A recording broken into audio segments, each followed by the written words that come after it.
Zero Tenacity have a little bit more wiggle room there, so that's why they're going for Olaf, which has been a really strong pick from Onyx, and Zeri, which is the champion that granted the pentakill for Antonio just a couple of weeks ago. Yeah, it's a really strong champion to take away. It's also something that I have seen Harpoon play, so I was like, oh, maybe they'll keep that one for themselves. I like the Brand ban. I like the Zyra ban. I think it's smart against Buazor. However, there are a few now in my mind that are pinging off. Kalista is one that could be up there, but also Tristana. So actually, we are going to see Kofta play that Tristana, not go for that Lucian straight away. So I like this Tristana pick for Zero Tenacity. That means that Blurzor will try to fish for an AP jungler, and the pool is small, but there are some possibilities out there. But it also means to me that most likely Harpoon is going to go for Ashe, because he's really good with Ashe and he really loves it. And he has said to his opponent straight away, don't let me take Ashe, ban her against me. But devils.one knows something. No Ashe for Harpoon this time. They're gonna snatch it away from him.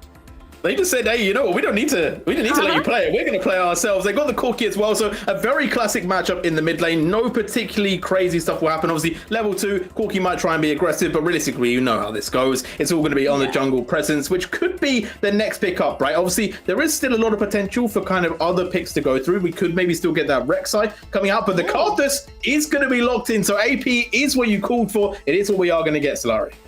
That is interesting now, because despite the fact that, yes, it is just an AP jungler for Zero Tenacity, it is also one of those picks that Croatia really likes to go with. These are so many mind games right now. devils.one are taking away Ashe from Zero Tenacity, so that's that answer with, hey, you can take that away from us, but you know what? We're going to steal that Karthus away from you, and what are you going to play on after that? And they picked up Jhin as well, which is definitely not the ADC I was thinking of. I was thinking Kalista was going to be the pick. I was thinking early game. Jhin definitely not the answer that I was kind of reaching for, as Talia going to be picked up here. Very, very strong jungler at the moment. I feel like definitely one that has been turbo contested in other leagues that I've seen and almost been pretty much permanent, but we now have the flexibility where it could also go into the mid if there is some funny shenanigans around Korotkiy going bot, but I doubt it. Yeah, it could happen. I'm still a little bit surprised with the fact that Korotkiy is going to the mid lane despite all the efforts from Riot to pull him to the bot lane. But hey, it is what it is. And most likely it is going to be Tristana Korotkiy mid lane. Not ideal for Korotkiy because Tristana is stronger than him in the early levels, but it's acceptable. It's okay, especially with Talia around. However, what is interesting now, that Jhin pick, I quite like it from the side of Zero Tenacity. I think it's a good answer into Ashe because you have your own range to contest first. You have your own ways of dealing with the wave and trying to stay as safe as possible. But now the question is, what is the support going to be from the side of Zero Tenacity? Because Jhin always screams Leona to me. Are devils.one going to read it the same way? No, they're actually focusing solely on the top lane. Yeah, taking away some Melonic safety picks there, Renekton, the Gnar, it makes sense. I feel like Melonic, I've seen him play weak side, I've seen him play strong side, I've seen him play when he has the first pick as well on top side, and it's not necessarily as dangerous, right? Melonic still, I think, can just do great, but when he does get that counter pick, it is very devastating. So taking away some comfort really, really does make sense. Obviously, there are still a couple of picks up, right? K'Sante is still on the board, although, no, it's not anymore because Zed10 decided to ban it. Yes, I mean, this is the battle of who's going to ban out more top laners, or rather more comfort top laners. I wonder if Jax is going to appear, especially from the side of devils.one, because removing Renekton and Gnar, who both can bully him quite a lot in the early lane, suggests to me that it could be Jax pick. Yeah, and you said it. Leona potentially going to be the support with Jhin. Obviously, Nautilus on the other side. So there is a world in my mind where I'm like, oh, would Brom go well here, right? Stops the poke. Okay. Could also stop the Ashe arrow as well, like good into Nautilus. Yeah. Not the best with Jhin, though. I will say it is a little bit faltering there. So the Leona going to come through locked in. Makes sense. You wanted to call for it, and here it is. Yeah, they both want to be aggressive. Brom is not so much about aggression. He's about de-escalating the aggression from the enemy. Good pickup with Ashe, by the way, but not knowing who you're going into, you really don't want to be picking Brom because there are so many things that work well against him. And Zero Tenacity, hey, I think they know something that I was suspecting. They are the ones taking Jax for Melonic. I like it. Sets up well, can play safe as well, doesn't need to go crazy. We've also seen some interesting builds on Jax recently, going Triforce and then Zeke's, so getting a little bit more of that slow from the ultimate. I like it, you know, it gives extra stats, it gives you a bit more tanky. Why not? Yep, and it's not that expensive, so it's a good pickup. But oh, look at that! We're working around the wombo combos here. So we got the depth from the Nautilus, we got the enchanted crystal arrow from Ashe. We got the Weaver's Wool from Talia, just to locate the enemies in the place where you want them to be. And then on top of that, we have the Unstoppable Force from Malphite. This is a wombo combo for the team fight. That is nasty. And there's a lot of AD as well. So Matix could become a major problem if they get ahead, right? Because realistically, if the Jax can't deal with him, Tristana might also have some issues. And hey, look, it's Jhin, man. Jhin is not known for taking down these tanks. So yeah, it's going to be a lot on Blue Azure to really cut through that one, because at the moment, the mountain to climb is now actually on Devil1's side. Yeah, they have the literal mountain on their side. It's a giant rock. What you gonna do about it? Especially since, now that I'm thinking about it, if there is so much pressure on Blue Azure to deliver the damage later in the game, that means that most likely we're not really seeing any Karthus activity around the lanes in the early game. Which is a shame, because he has Jhin and Leona, so a lot of setup, and they would like to have some help, some little push to go for a kill confirmed. We have Tristana, who is stronger than Korotkiy and wants to have this, little help to make sure that she can also go for a kill confirmed. On top lane, it is not going to be easy for Jax in the early levels, because early levels, Malphite is a lane bully. So ideally, he would also want to have a little help, but in theory, Blue Azure can't really pay too much attention to these lanes. He needs to power farm. Yeah, there is a world where I'm thinking, okay, is there a chance we could maybe get a lot of top lane activity, really try and put the Malphite behind? But obviously, he's always going to become strong. But I guess the thought process is, as long as they can split push against him, then they can take him out of the team fights and maybe weaken devils.one's plan. But it's kind of, how much is that investment worth it, right? How much do you want to really put into that? Because if it doesn't pay off, well, then Malphite's going to be a problem in the rest of the game. So I do think that maybe punishing bot lane would work out a little bit better. But the other thought that I had in my mind, Solari, is, okay, late game, they may have AAP to deal with the Malphite, but then there's also a lot of potential just to pick off the Karthus. They've got the Ashe going on, they've got the Nautilus going on, the Korotkiy with instant damage. Like, there's a lot of ways this Karthus could just immediately eviscerate before a big team fight, and then the Malphite is running free.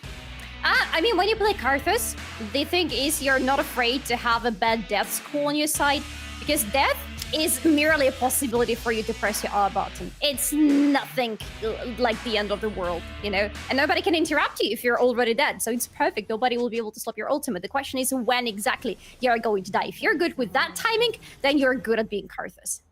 If you're dead, no one can interrupt you. It sounds like something a phone company would try and sell you, as the Samsung Galaxy does come forward. And right now, Zed 10, they're not going to do anything crazy, right? They're just kind of setting themselves up. Same with Devil1. And I will say, I'm really interested about Taliyah, because I feel like we talked a lot about the Malphite. We've talked a lot about this Karthus, but we talked about the fact that Blue Azure versus Creature is going to be the big matchup of this one. And the Taliyah is a phenomenal pick at the moment. She is, honestly. Especially if you look at Zero Tenacity, that you have two champions that rely a lot on their mobility. We have Kofte, right, with the jump, and he relies a lot on that jump as Tristana, and she actually really hates playing against Taliyah because Taliyah disrupts all her plans. And we have Melonic as Jax, who also loves to jump around. So Taliyah is going to be excellent into them. But on top of that, just to point out what you said a little bit earlier about how easy it's going to be for devils.one to get to Karthus, it's going to be easy for them to get to Karthus and to Jhin, because Taliyah can flank really well thanks to her Weaver's Wall. Weaver's Wall going to be a big component of the game, as blue buff going to be the start for Karthus. Both junglers starting on the top side. I do wonder if there's maybe a level 3 gank on the horizon for either of them. I imagine both, though, are going to fall clear and go towards that bot side. Quite likely. But before that happens, I need to introduce you to the Dr. Pepper thing that is happening on the screen. Unfortunately, it's going to lock out the items for us for quite some time. Fortunately, it's the beginning of the game. It's not like some spicy items are going to appear in anybody's inventories. And there's going to be a little surprise when one of these bottles is going to fill up. The action is happening on the mainstream. Everybody's typing either Zero Tenacity win or devils.one win, and they fill in the bottles. And then a surprise is going to appear, but I'm not going to spoil it for you. Let's see what's happening in the game right now.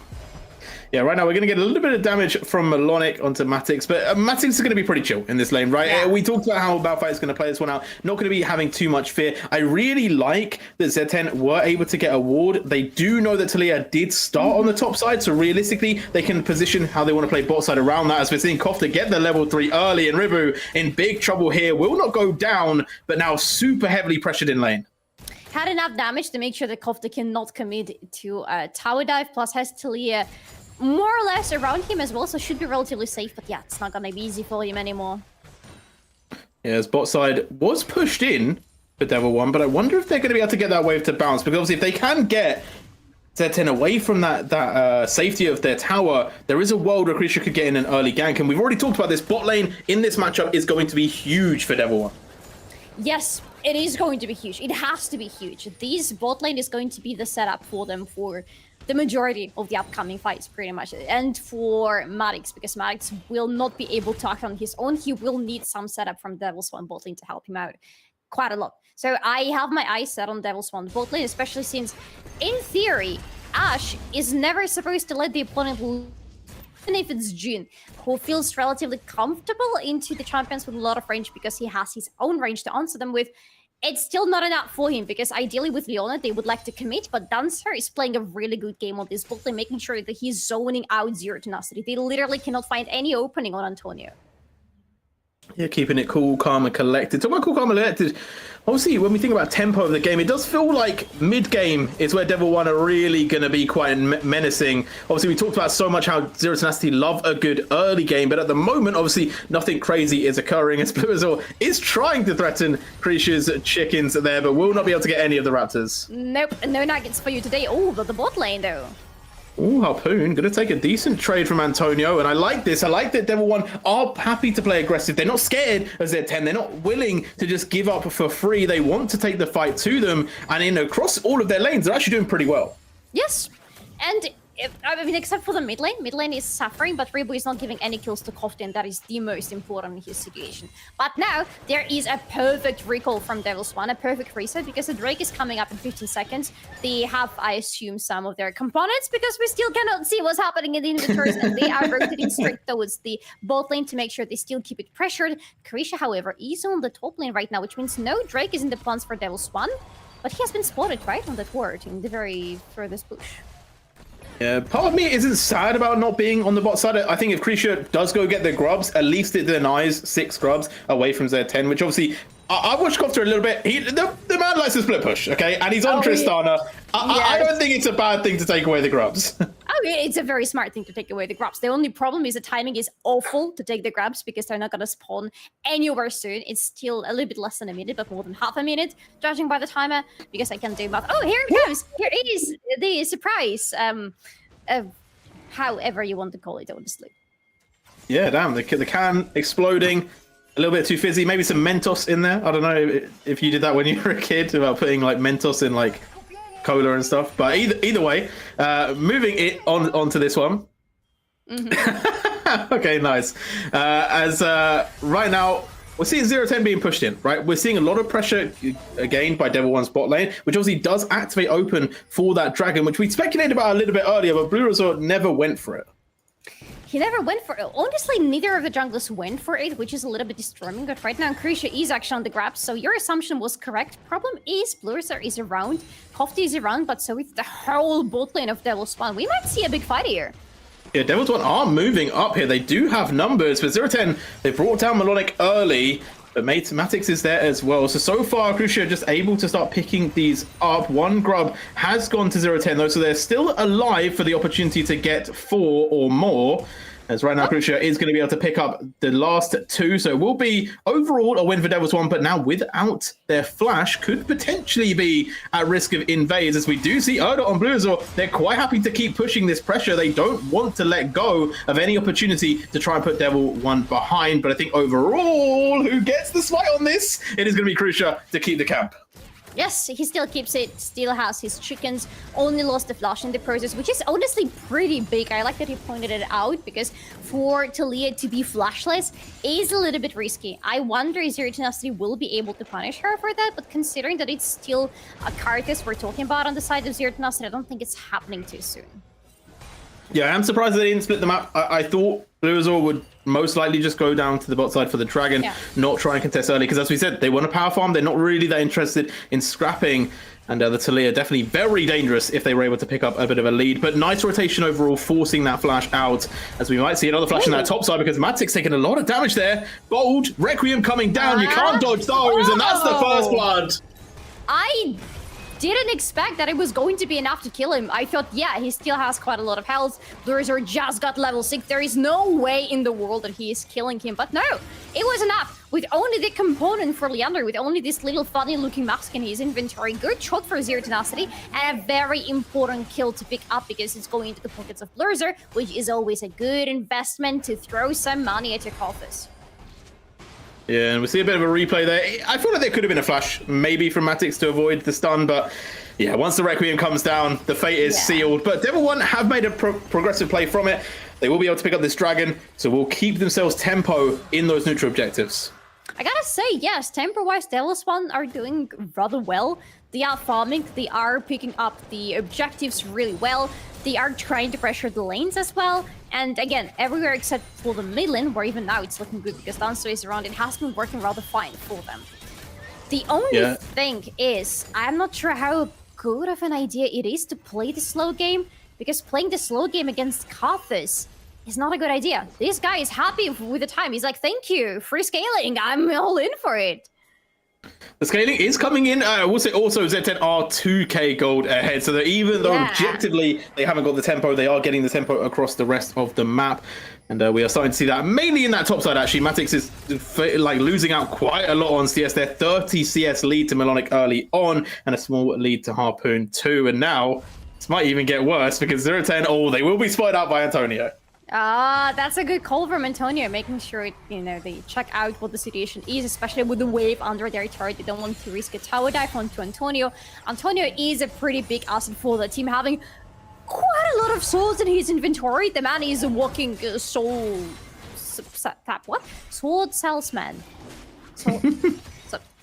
Why is it so much harder to say than it is in my brain? Yeah, thank you very much. Yeah, you get what I'm talking about. The guy has swords. Yeah, my guy has swords. That's the quote really of the day. Also, what's funnier about that is like he's got so many swords and still uses a bow. Riot, make it make sense. Actually, he just has them on display, like his fancy accessories. Yeah.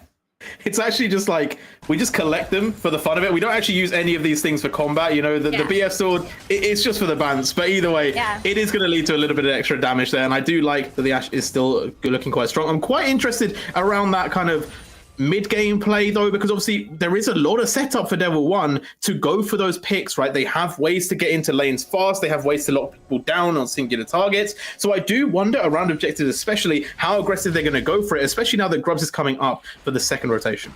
And Blurzer is there already. Krish is on the bot side of the map, so there's no way he's doing anything. Harpoon! Okay, Harpoon. 2 summoners burned, yes.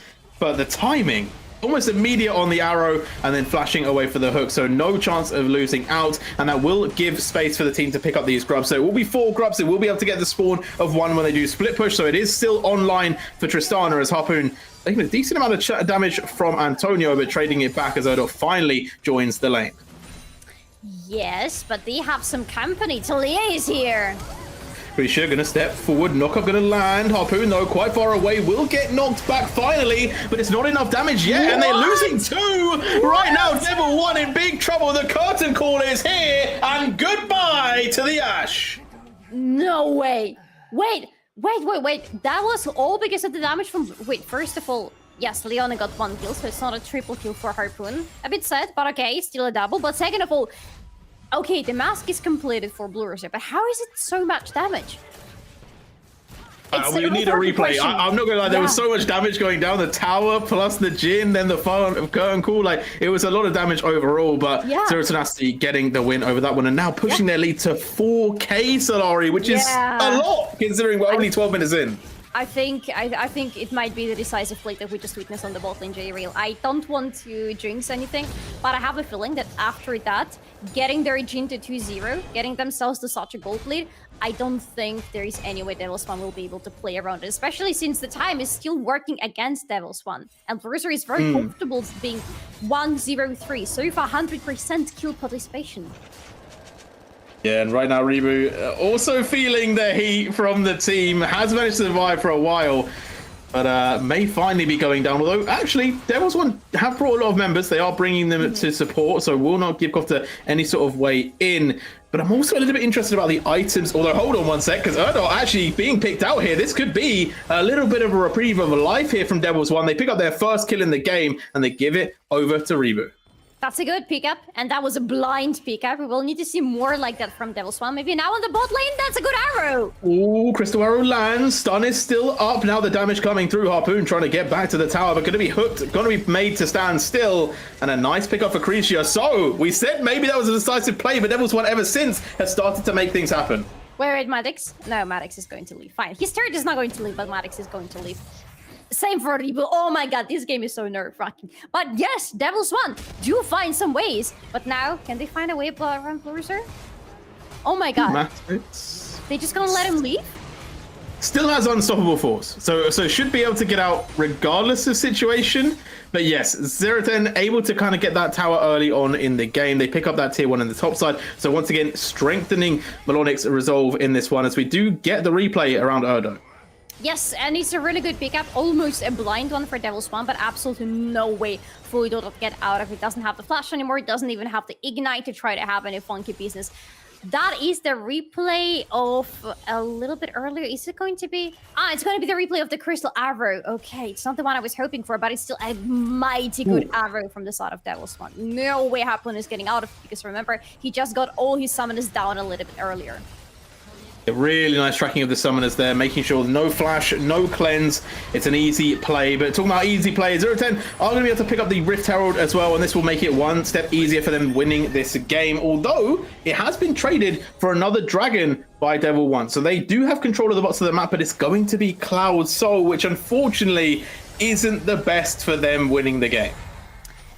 Yes, I'm looking across the board, and honestly, apart from Maddox, I don't think anybody is going to benefit really much from this soul, but it is what it is, and they are 2 dragons ahead compared to 0 Tenacity, which is a pretty good pickup. It's something I can try to work around, but it is bad news that they've given up so many objectives on the top part of the map for 0 Tenacity.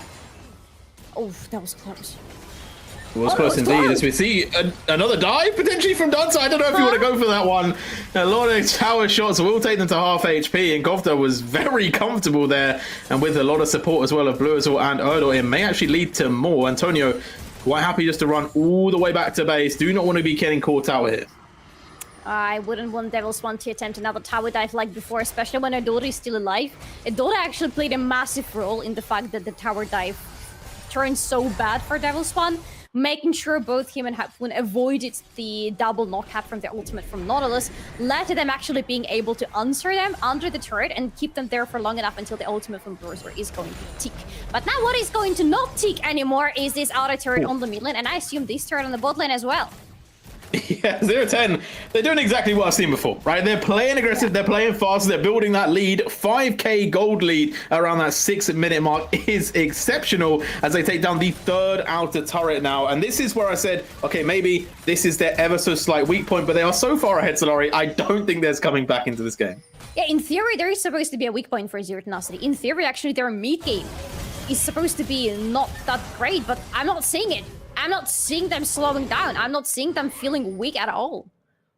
An individual gold as well. 2.5k in the top side. Melonic is feeling it, but also in that jungle, still a k ahead is Bluazor. So Korotkiy hasn't been able to really get that momentum on the map, and I do feel like part of that is due to plays not going their way, right? There were a couple of plays that were proactive. They were able to make things happen, but they just weren't able to get the results that they desired. Now I feel like the big thought process for me is on that dragon is hold that phone a sec, because here's the Carthus, avoids the crystal arrow though, and Bluazor walking away. The ignite is ticking, but it's not going to be enough damage, and now the damage is returned. Z10 with a kill back in their hands as they slowly chase down Korotkiy, but it will not be okay. They will get away as the Requiem comes down. Woo! No one will die.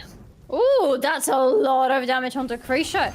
But was there some sort of miscommunication? I really need to see the replay, because it looked like a miscommunication in regards to the crystal arrow on Korotkiy. They will survive. Oh no, they're not going to survive. Melonic is going to get them. Forget it. On the cleaning duties today, Melonic is. They are not giving any chance for Korotkiy to stay alive and to leave these vicinities of the jungle. Gosh, but wait. I am 100% sure that there was a miscommunication and a misplay from the side of devils.one, because if only that crystal arrow hit Bruiser, it would have been dead 100%.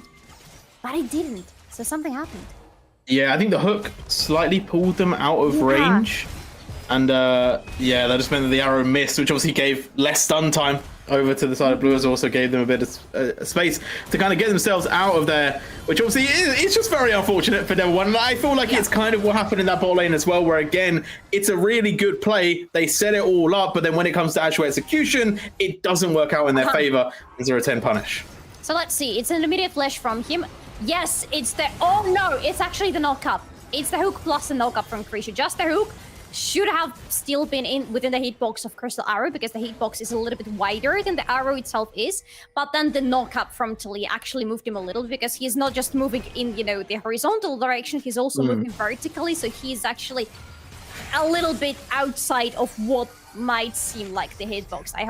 I'm over-explaining it, but you get what I'm talking about. This was very unfortunate for devils.one. They could have picked up a really important kill, but they didn't, and they, in the end, gave 1-0 Tenacity. Oh, Kofte! But they're looking for another player. Oh, arrow's going to be flashed. It's able to get away, but will they be able to get away from any more? No jump, no flash. Hook could land here. Not going to land, and neither does the knockback. Kofte with the fancy feet gets away.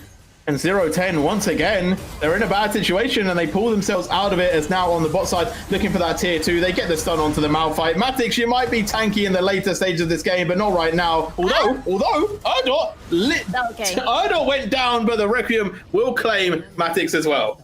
So many mistakes can be easily forgiven when you have Katas on your team. It's like, oh, we misplayed there. We gave away all support because he stayed on the turret for way too long and tanked too many turret shots.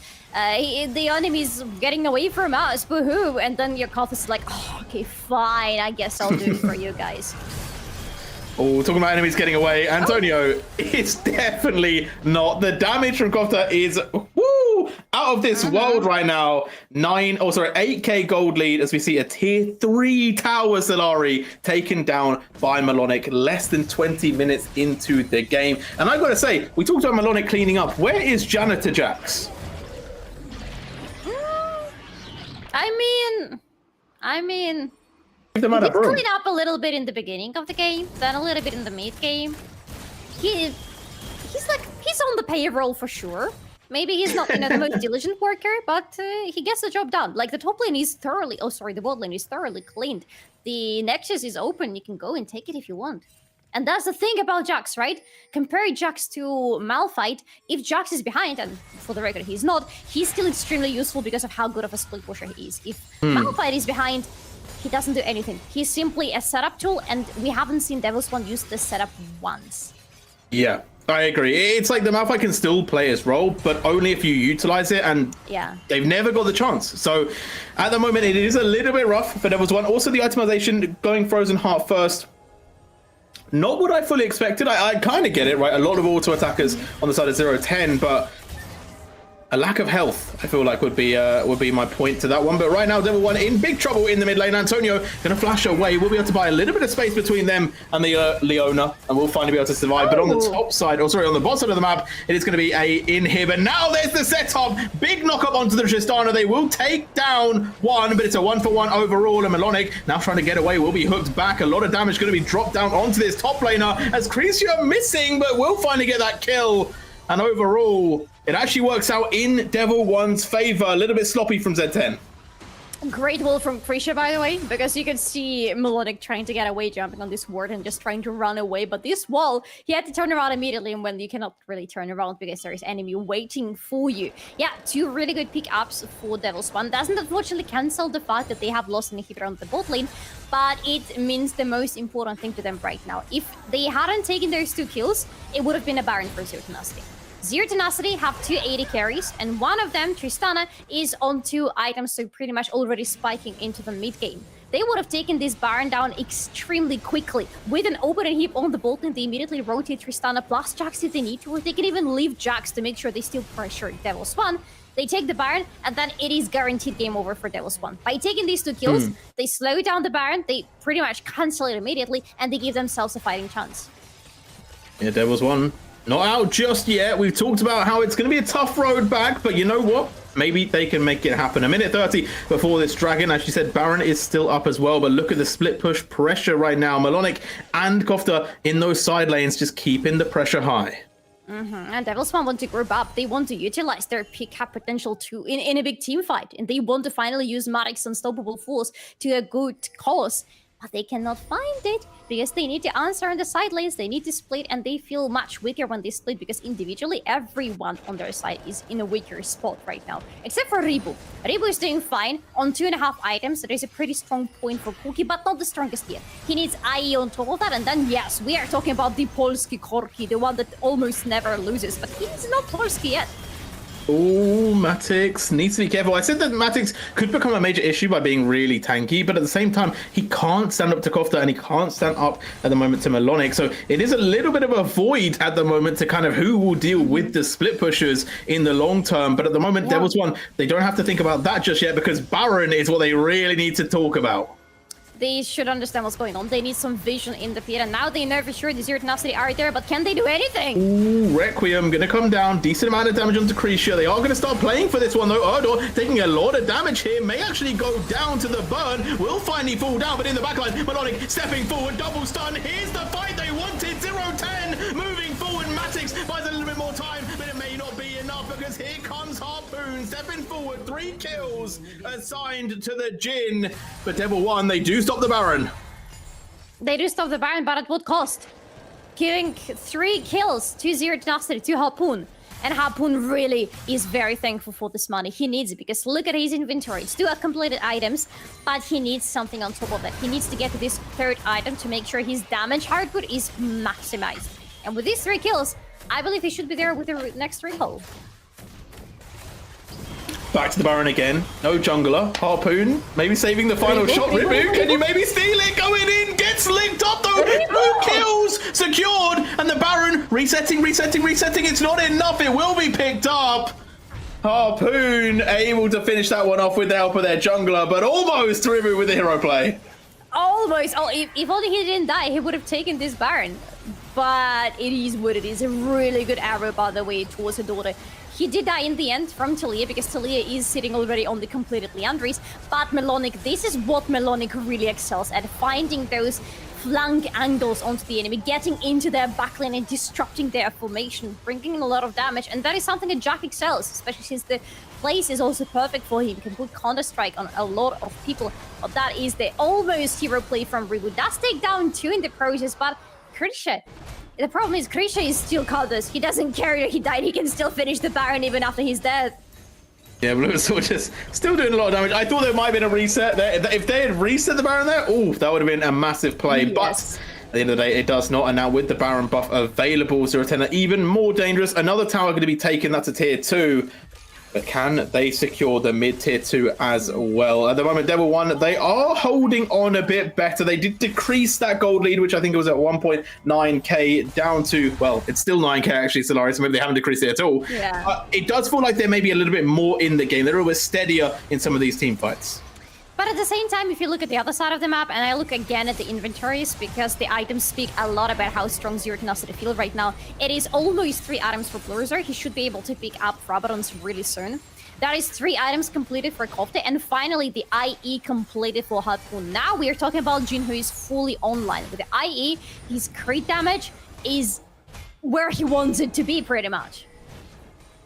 Crit damage is high, the bullets are dangerous, and 4 shots may be all it takes to end people's lives. Krisha almost playing with fire there, not too aware of where Erdota was, so needed to be a little bit careful, as we're seeing the split of 1 in the bot side and 4 on the top lane, which should make it easy for Z10 to start taking these structures. Should be, but devils.one so far are putting in a pretty decent fight. They have Maddox on the bot lane. He can stand against Kofta for some time, but hopefully it is looking rough. Oh, Krisha building the wall, able to get the stuns down as well, finding the hook with the damage over the top. The curtain call is going to hurt quite a lot. Harpoon taking 1 kill already, and devils.one, they do hold out for a little bit, but here comes the Requiem. Antonio burning. Will he die? Just about survives. Yes, a little bit more damage would have been enough to take him down, but no, he still lives, and Ribu still lives, and Ribu right now, you gotta have all your eyes on Ribu, because from now on, this Korotkiy is going to be the most important player, not just for devils.one, but across the map. This is 3.5 items Korotkiy. This is Korotkiy that is fully online. That is Korotkiy that is level 16. which means the ultimate is fully upgraded. There is a saying that one of my co-casters has, and he says that when you allow Korotkiy to get to this point, it turns into a Polsky Korotkiy and he cannot lose a game anymore. I'm not saying this is a guaranteed ticket back for devils.one, but if there ever was one, you're looking at it right now. Polsky Korotkiy? Is that how you say Korotkiy, it? yes. Yeah, I love it. Well, hopefully, maybe, if you're a devils.one fan, maybe the Polsky Korotkiy will come through and save your game against Zero Tenacity, because it's what they need to keep themselves in playoff contention right now. At the moment, devils.one, they are backs against the wall. 1 inhib down. However, they have kept the other 2 towers alive. So far, not broken by Zero Tenacity. But with the Dragon coming up in 1 minute 46 and them on soul point, I wonder if they risk the fight. They actually can skip it. Right now, they need to keep defending their base. Right now, they need to make sure that the other 2 inhibitors are staying alive, and they need to prepare for the Baron in 2 minutes. I feel like a minute and a half from now, it doesn't matter for devils.one what is happening around the break. It's only going to be the second break for Zero Tenacity. They can afford to give it away. Plus, it's not like the Infernal or the Hex break where you really don't want the enemy to start stacking it up. You can't give it away. You need to think about the Baron. The Baron is the big game right now for devils.one. This and getting as much money as possible, which fortunately is not very hard because money is literally pouring towards their base. The waves are crashing perma and perma. It will give them quite a bit of funds as we do have a 10k gold lead. I was going to say, can we potentially have a look at the individual goals? So I don't know if we're going to get that one. As devils.one, they are slowly gaining a little bit of momentum, because obviously as the later the game goes, the less the goal difference will mean. But we talked about late game, Solari. Z10, we said they look a little bit scarier. They do, because of Lurzor. Because of, I mean, not only because of him, of course, but mainly because of him. He is at level 16. He is getting to his full build very quickly. He is going to be on Crypt Bloom rather soon. If he farms well now, he should be able to be on Crypt Bloom. He will not be most likely on Crypt Bloom before the Baron appears, unless I am really bad at math. But it doesn't look like it's going to happen soon enough. But I love his items overall. He has Malignance to empower his ultimate. He has Rabadon to empower his everything. He has Liandry to make sure he can still kill somebody if his ultimate wasn't fully enough. And with Crypt Bloom, there are also going to be resets for Zero Tenacity. I feel like this is going to be a pretty big game changer for them. But right now, maybe not as big of a game changer, but they are taking the Drake. As I said, devils.one decided to give it up because look at them grouping up already around the Baron. They need the vision and they're there to put it in. All right, now Drake taken, as we said, not expecting devils.one to play for that one. As Krush was on the wrong side of the map, is going to just use the wall to get themselves out. A little bit of a dangerous position to be in, but will not have to worry about it for now. But the warding, I will say, not looking too good for devils.one. I feel like they're going to have to walk in pretty much blind. They will have to, unfortunately. Yes, they don't see much. I mean, it's not like any of them see a lot, but for Zero Tenacity, the vision is a little bit more aggressive, so they at least see the entrances towards the Baron. devils.one need to fight for a vision first before they can attempt to do anything to Baron. Dote stepping up here isn't going to be punished just yet as 0-10 again dancing with the thought of Baron, but I think they may just wait for Melodic to get in position, you know, keep pushing on that bot side, force someone to move over, because I will say as a split up team fight, Z10 in the 4 versus 4 definitely my favor. Yes, and that's exactly what they're doing right now. Melodic is on the bot lane. 2 members of devils.one have already rotated towards him, and Melodic is most likely going to stay because he has a TP available and nothing really is waiting for him on the base. He's on 4 items, a really strong player. Kofti is on the top lane, so devils.one will soon have to make a very important choice. Do we continue defending the base, or do we continue trying to maybe steal away the Baron from Zero Tenacity, or at least stop them from taking it? Ooh, Z10 just going to start working on that Baron. They do it so quickly with this Carthage. It's going to be down before devils.one even get there. So Baron secured. And now a tough position for devils.one fans. All in all, 0-10, 5-man Baron as they go for a reset. And the Baron is on Tristana, the Baron is on Jax, which are the most important bearers of the Baron path, because they are going to keep split pushing from now on constantly. It's pretty much going to be an assault on all 3 lanes. Bot lane just to make sure the inhibitor that just respawned is going to be destroyed, and then top lane and mid lane to push through them and take the game over. Zero Tenacity, if they have a good push right now, they could finish the game, but unfortunately the last item from Lurzor is not yet completed. Harpoon would likely have either either the Guardian Angel or the Bloodthirster. Not sure what he goes usually for as the last item, but this can wait. I feel like the lack of Crypt Bloom is a little bit worrisome for Zero Tenacity. And right now, devils.one, I like this. I like that they're playing maybe just a pick here. If they can open up, maybe get 1 or 2 kills, it could change the whole game. Because right now they're having to leave Reboot against Melonic, which could be a very dangerous matchup if the Jacks can get on top of the Korotkiy. Yes, the Polsat Korotkiy is available, but it may not lead to full success. Because right now, devils.one starting to push towards the end of this game.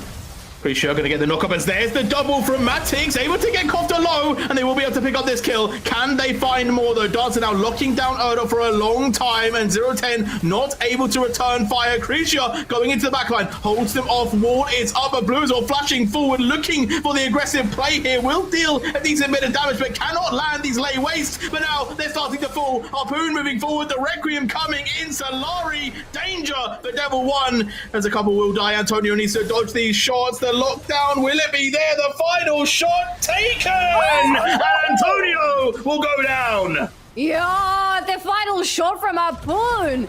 We haven't really talked much about the importance of this Jhin, but goddammit, Harpoon does deliver when he's given the money. And look at this guy, 4 items strong. So much great chance, especially on the last 4th shot, and now it's going to be the last shot into the dreams of devils.one to get into the playoffs.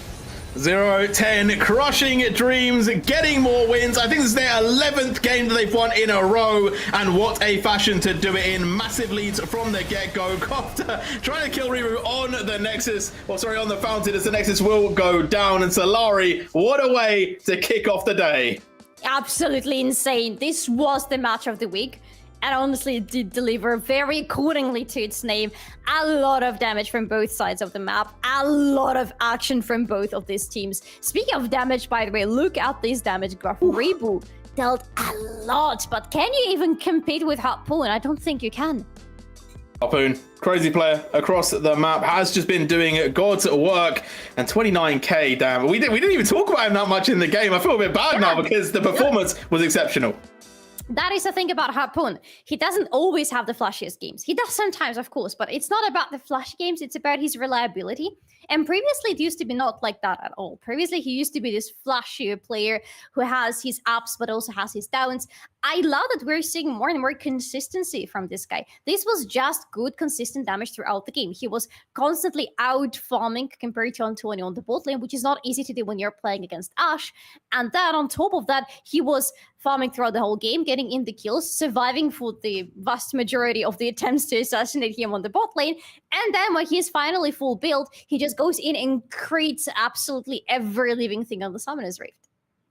Okay, well, we've talked about him a little bit more after the game. Let's actually bring him in. Let's welcome in Harpoon to the stream. What a way to get it done. Now, Harpoon, I've come from the EPL, right? I've watched you guys play a lot very recently, and you have been one of the star performers. I've seen you on Zeri dashing in there, getting up in people's faces. What made you want to pick Jhin, which for me feels like a lot more of a sit back and relax champion versus things like you've been playing like Kalista?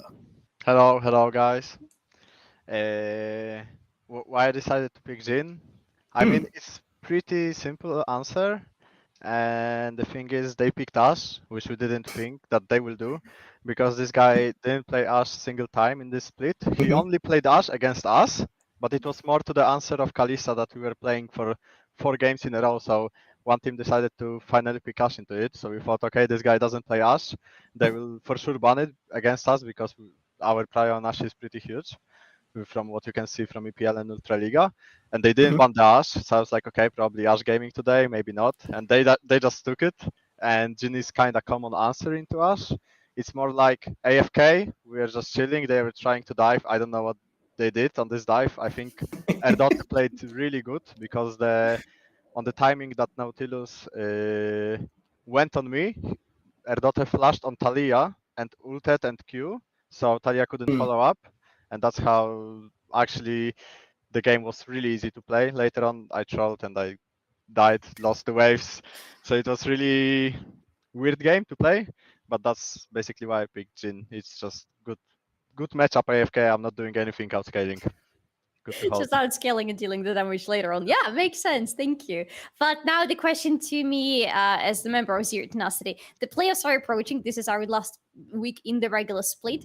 How prepared are Zero Tenacity for the playoffs? Do you feel like there is something that you still want to be working on as a team?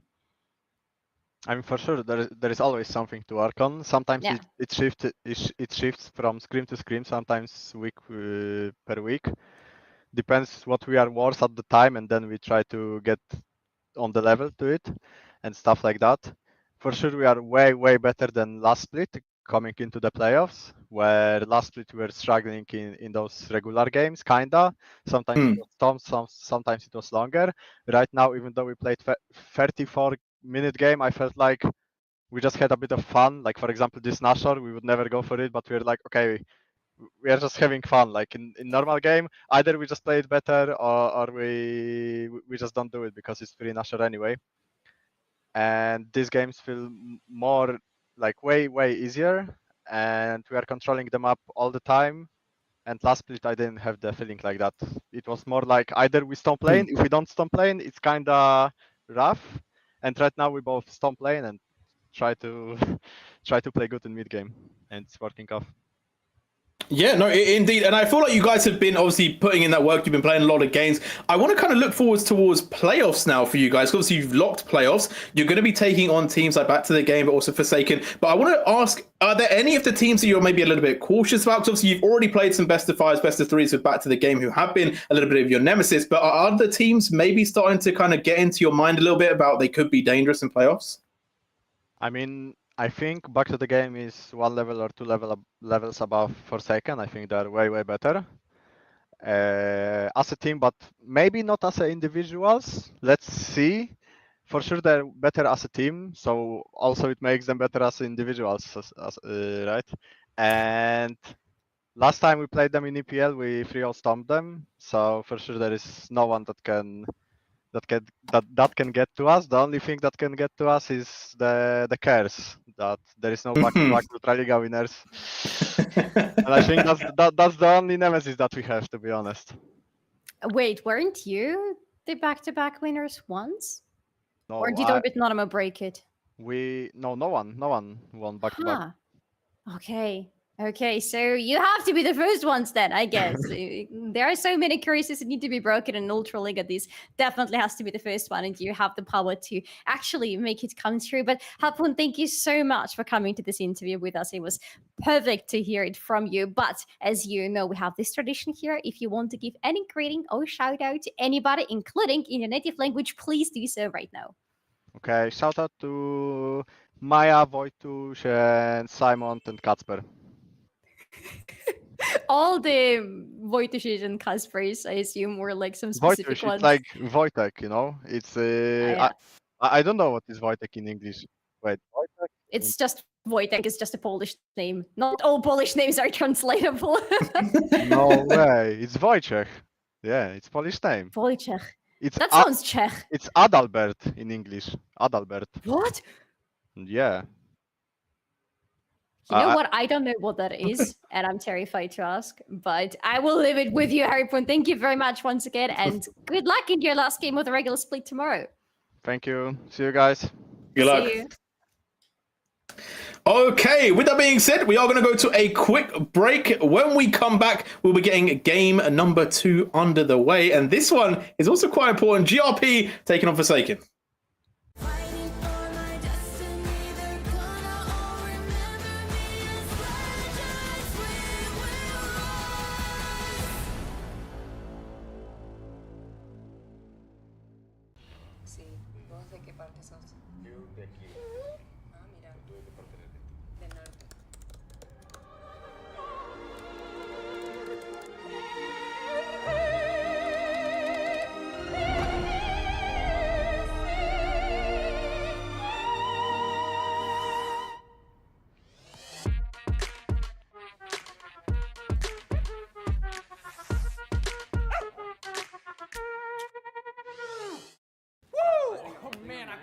My best intro ever. Yeah, not bad, hey, not bad. I can go pro. You know it as well. I also know you can dance. You should join me next time. And yes, I feel like you've also deserved a bit of a break. You've earned it. Thanks.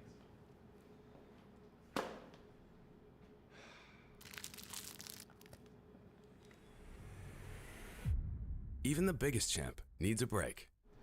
Good job. Hey, thank you.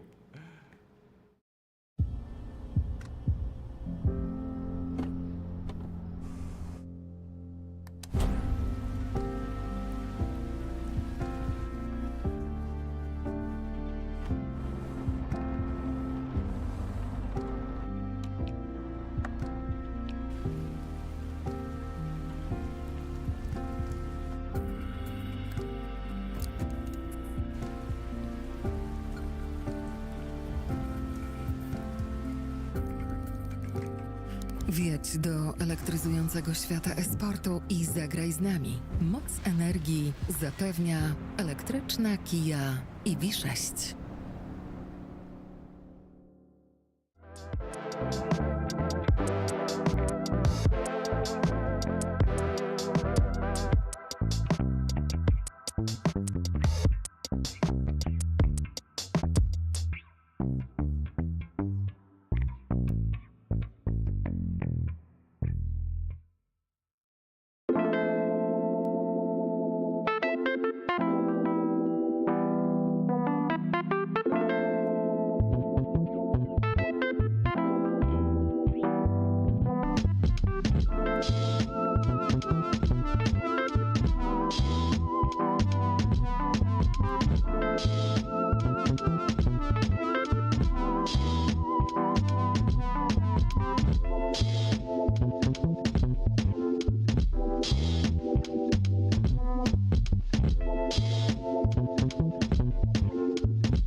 We are back once again, ready for game number 2. As you can see on the screen, it is time for GRP versus Forsaken. And it's going to be an interesting one, right? Because we talked about how GRP would need to win if there was a chance where devils.one had won to basically secure themselves. They no longer need to win for that chance to secure themselves. However, Forsaken do still need to win, because back to the game Forsaken, they are tied at the moment, Solari. This is where it really matters to get that second or third spot, or potentially even have some sort of hope or prayer that Z10 may lose a game and maybe even contest for first. Hopes and dreams and prayers. Yeah, for sure. But so first of all, yeah, we don't have Zero Tenacity versus devils.one obviously anymore. This is GRP versus Forsaken, as you said. And I feel like when we start talking about Forsaken, we need to address the elephant in the room. Again, if you follow Forsaken on Twitter, you know already they have parted ways with their top laner, Gutkowski, who was, of course, a massive part of the team, especially with his Volibear plays a little bit earlier into the split. But they have a new top laner. We don't know much about him. I'm not even sure if I'm going to be pronouncing his name correctly, so I do apologize if we are butchering the name. We simply don't know how it's supposed to be said, but apparently it's Ilma? Yeah, I think where do we get the yeah, I would say Ilma. Ilma? I think that's what I'm going to go with. Ilma. Yes. Yeah. So he is coming from South Korea originally, but in the previous year, he did play in Misa Esports that were playing in the TCL, so in Turkey, which means he is a little bit more accustomed to playing with EMEA teams. Mm-hmm.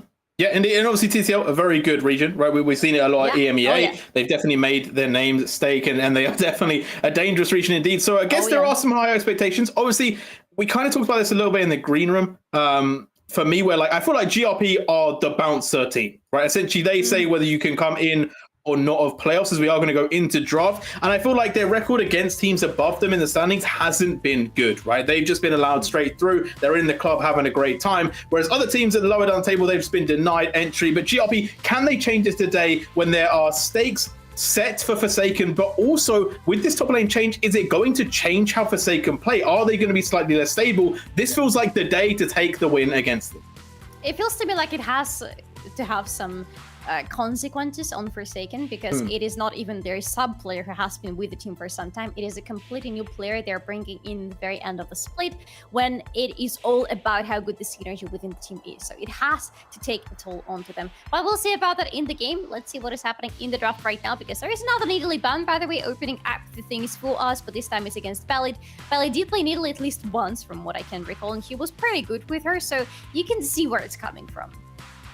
Yeah, I think Nidalee, if you're good with Nidalee, just get it banned, man. Like, it's so dangerous.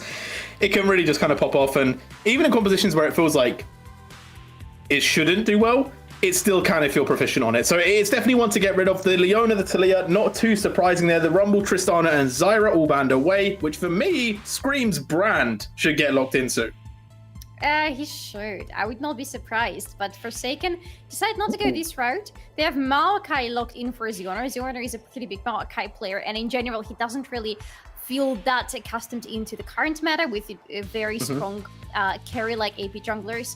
He prefers his old engagers or just utility junglers in general.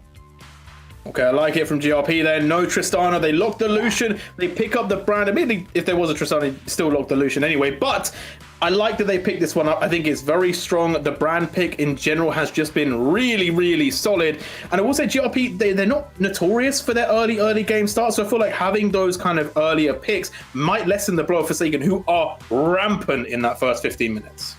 This nerve-wracking hover of Fizz till the very last moment of the choice, but in the end Forsaken decide to go for another Yordle, slightly less obnoxious, slightly more conventional to us. It is going to be Korotkiy Lucian on the mid lane. Do you have any specific opinions about this mid lane? Because I don't. It's not like, it's pretty even, you know, it's pretty even. I think that there's a world where Korotkiy, if they get level 2 first, can go in. I think that's what I've heard around from some other casters. And Lucian, again, just generally quite strong. I think it relies more on the ganks than necessarily the lane itself. But I will say in defense for Fizz, he did get the frog skin, you know, so maybe he's a little bit less obnoxious coming. Yeah, Fizz is getting a frog skin. But either way, back to the draft quickly. We'll come to that later. Ezreal going to be locked in there. Again, quite a safe pick for that bot side. So I feel like Forsaken, they're not necessarily playing to win these lanes, but to kind of get through that earlier stage, which I am surprised about. He has a giant frog that jumps out of his ultimate. This is a good skin. I like it. Yeah. Anyway, now I feel a little bit better about this obnoxious Odal. I do also feel better about what GripCraft are going for. We don't really have that many Zeris in meta in general, and we don't really have that many Zeris in Ultraliga, but there are 3 people who play her on regular basis. 2 of them are in this lobby right now. It is Tongi and Faetsky, who both have been playing her quite a lot and feel rather comfortable with her, and GripCraft were the first ones to pull their hands onto her, especially since Forsaken decided to go in a slightly different direction. They still keep this double AD carry within the meta, but it's going to be Ezreal for them. Yeah, and I think Ezreal has really been popping off at the moment. I think that I don't remember exactly when the buffs were, but essentially, like, Ezreal has just looked really strong, right? And I do think there's a world where Ezreal can actually start to carry these games now. I've seen it where the performances have been very solid, and especially in these squishier metas, it definitely works out nice. And I like that they're setting up with a lot of heavy poke, right? Forsaken are basically saying, we're going to go for these objectives. If you are late to an objective, we will permanently control the area, and you're going to have to dive in. And obviously, so far, GRP, they have a few more times to draft, but so far, Zeri is the only person that's going head first, and that's definitely not who you want to be there in the front line. I want to see 2 front laners for GripCraft because their backlane, as you rightfully said, is extremely squishy. And the problem with Forsaken is that not only do they have really good control and crowd control thanks to Makai, they also have really good long-range poke thanks to Korotkiy and Ezreal. And if you're playing against a bulky composition, you need front lane that is going to absorb all this damage. Otherwise, a couple of shots in front is going to be dead, and pretty much same for both of their AD carries. Ooh, okay, I like the Nautilus. Not only is it engage, is it going forwards, it denies Zeri being locked down as easy. So I do really respect the pickup here. Very much in favor of that one for GRP. And like you said, yeah, like they're going to play for that poke game, and why not? They are the team that takes the most dragons in the league. They love an objective, so why not set up for it? Now, what is going to be the pick for our new top laner for Forsaken? It is going to be Gnar for Ilma. Ilma, from all those little details that we know about him, is actually a pretty big Jax and Jace player. This is why both of these bounce from the side of GripCraft should not be surprising to everybody. But he goes into Gnar because he has to go blindly. GripCraft decided Mietek deserves the last pick, so Gnar is pretty much one of the safest options out there.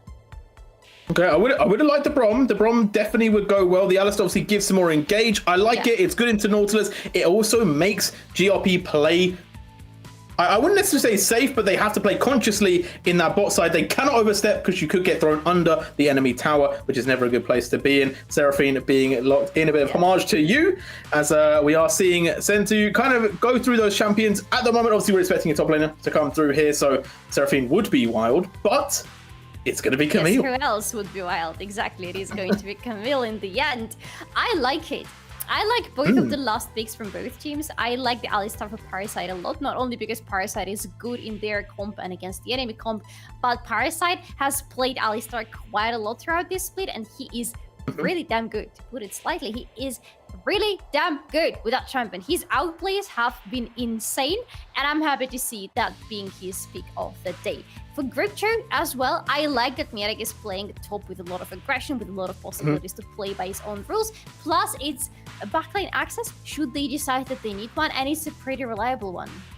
Yeah, going into the second phase, we said we want 2 divers. Nautilus, Camille. They fit the script. They definitely went for the play, and I really respect it from GRP, right? I'm definitely looking forward to seeing how they can progress through this, because their mid game is going to be really strong. And what I've kind of looked at from this team is that they're not necessarily going to smash through the early game, but they will be quite good when they get themselves a small lead. I think they've won every single game when they've had a lead at 15 minutes. Yeah. And Forsaken have almost kind of given up this early pressure that I would have expected just from champions. Obviously, you never know. Forsaken may just come through and absolutely snowball the game. But they're known, to me at least, for going early aggressive to getting that big lead. And I feel like that was my fear for GRP, that they wouldn't be in the game when it came to that 15-20 minute mark. But this time, it feels like they're very much going to be steady and ready to go. My personal read is that Grapeshot draft has a little bit more spice. It's a little bit more interesting. You can play it in a variety of ways. While for Forsaken, it is pretty straightforward. It is almost your standard front to back, with the exception that you really need to make sure that you play around your nut forms, because the Mega Gna is going to be a front lane, while the small Gna, well, you can't really do much with him when you talk about the preparation for the team fights later in the game. It is straightforward. It is easy to execute. I like it for Forsaken, but I also really love what Grapeshot have decided to go for. And since you are the one who predicted Grapeshot actually to win today, I want to know if you feel confident in your prediction. Yeah, I kind of forgot about that. I won't lie. I was thinking about it. I was like, oh, how do I feel? And then I was like, oh, you know what? New top laner. It could change a lot. Like, I feel like GRP, they might have an opportunity to kind of sneak one in here. You know, I feel like they're building up. I like the composition a lot, right? I think that if Bella can really get going on this brand, the chances of winning increase dramatically, because it's such a strong pick at the moment. It's just able to carry so much of the game. And I will say the only issue that I have for Forsaken is if they're not able to get this Korotkiy and Ezreal kind of going, they're really lacking a lot of damage in these fights. So there is a lot of potential and a lot of kind of pressure on both Tongi and Rafbin to kind of make their mark in this game. And I also am thinking, like, GRP, they just have so many damage options that in solo queue fashion, one of them will do well. Actually, I like how you're putting it, solo queue fashion. Yes, that's true. One of them has the opportunity to become hyper carry. It's just about understanding early enough in the early game who is having more chances of growing into one, and then putting all your bets onto that person. Because Zeri can deliver late in the game. Lucian can deliver late in the game. Will take a little bit of time, will take a little bit of resistance in the early game, but surely can do so.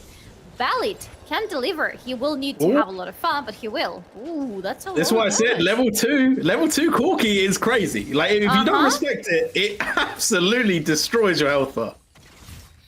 That's true. I mean, Korotkiy, they're trying to say that Korotkiy is not too strong in the early game.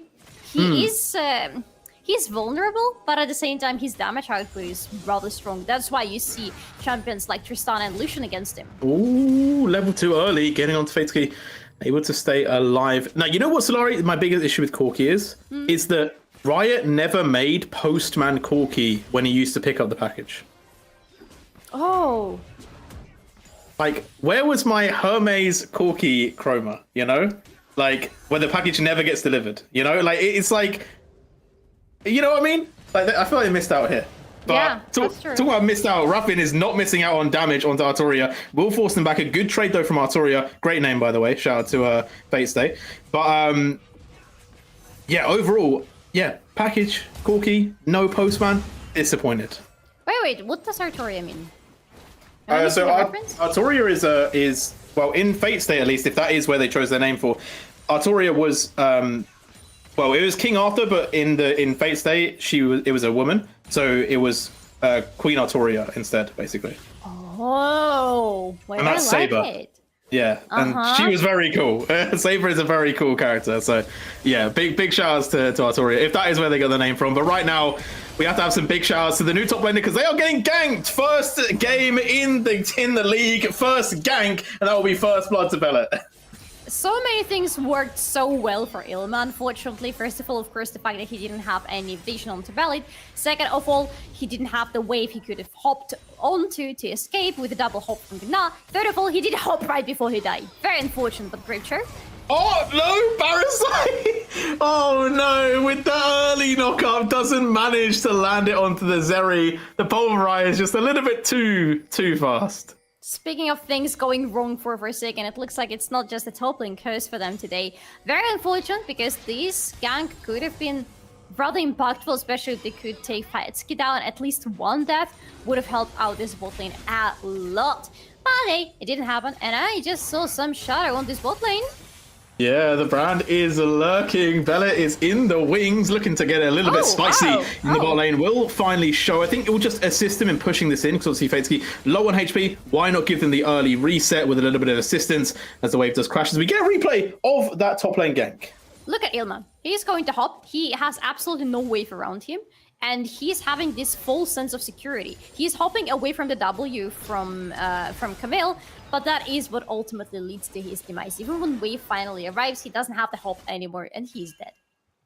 Yeah, respect from Bella as well, just to say, you know what, I'm not going to risk it. Flashes forward to get the extra bit of damage as well. So I really respect it so far from GRP. They're playing to that style to get themselves a nice lead. Yeah, oh, beautiful. Beautiful from the Zeri there. And right now, GRP, you know what? I'm feeling confident about my bets. I gotta say, yeah, I can see where you were coming from. And I can see how your prediction could work out today rather well. Unfortunately, you're not in the competition for predictions because we have, like, of course, as always, there is a competition between all the casters, but there is a little separate competition for the English broadcast. Whoever gets the most points in the predictions by the end of the split is going to be crowned as the king or queen of the English broadcast. So far, by the way, I'm the closest one to getting the crown. Oh, okay. Go on, best friend. Let's do this. But what I'm saying is, I'm probably not very good in that competition. I did not do well on the NLC. I had 0 points. So, yeah, it's a prediction game. I like to play it risky. You know, I like to go for the potential win, which doesn't net you the best scores. But talking about risky, we're going to see the tower dive early. Artoria going to be absolutely decimated, but it's a 1-for-1 so far. Really nice rotation from Sentu. Unfortunate that Sento is the one who gets the kill in the end. It could have been a kill that Artoria could have taken just thanks to the turret shot, that went off onto Xeonor.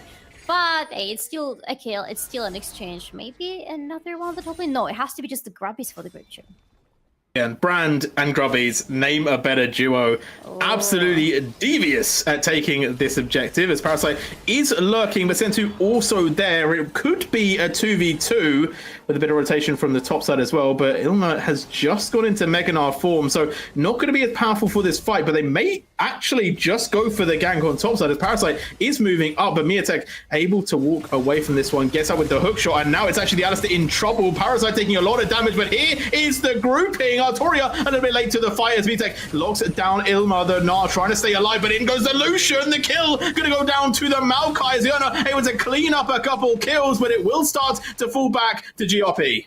If Parasite gets away, it's not too bad of an exchange for Forsaken.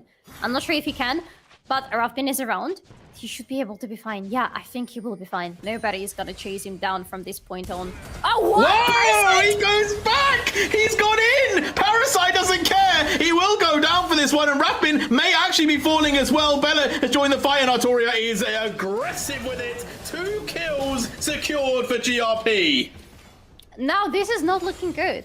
I probably know what the idea was with this insane play from Parasite to go back and grant Rafpin a kill, but it was not worth it in the end because they're still giving away 1. And let's see on the replay how exactly it was looking like, because that's a good call for Forsaken to rotate towards the top lane, stopping the grabby, stopping the last grabby, getting a really nice shot onto Ballad.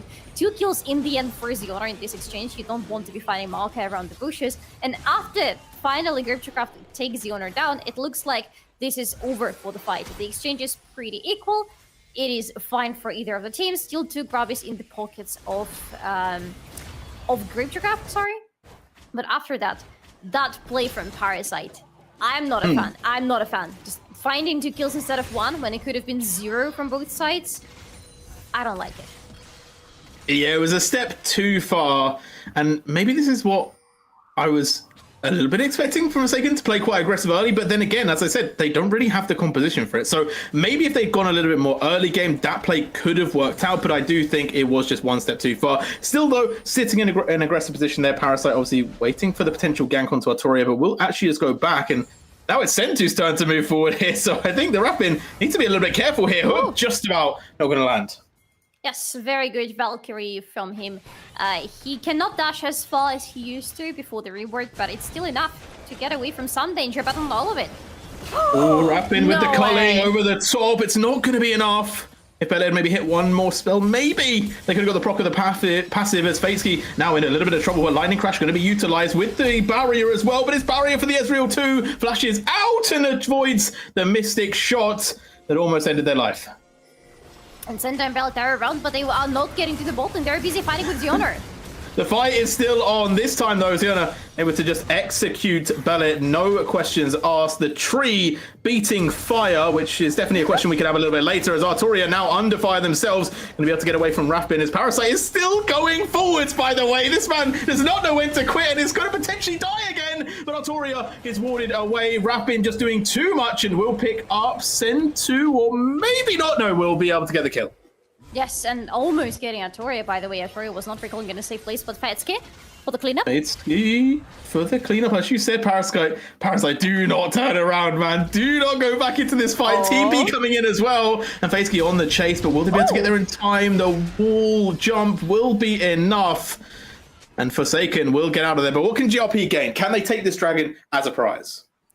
They have Ballad around, so theoretically they have the chances. The bot lane of Forsaken, almost all of it has recalled.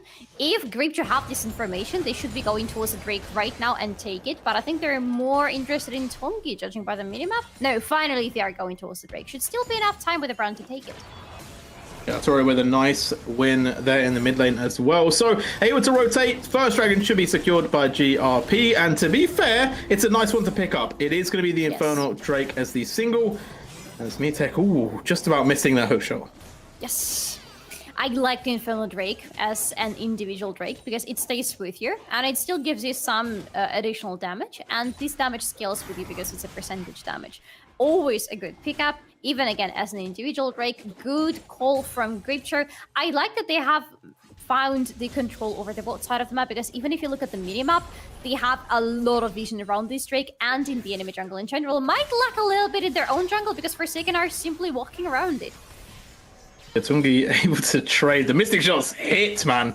Fatski needs to be a little bit careful around that one. As Send2 is upper level on Parasite, so no Unbreakable Will just yet, which I do wonder if maybe would mean that GRP could get a bit more aggressive, but Ziona is there and will be spotted out. So with the Maokai in the vicinity, I think they're just going to play this one pretty safe, because also Rafbin is making their way down.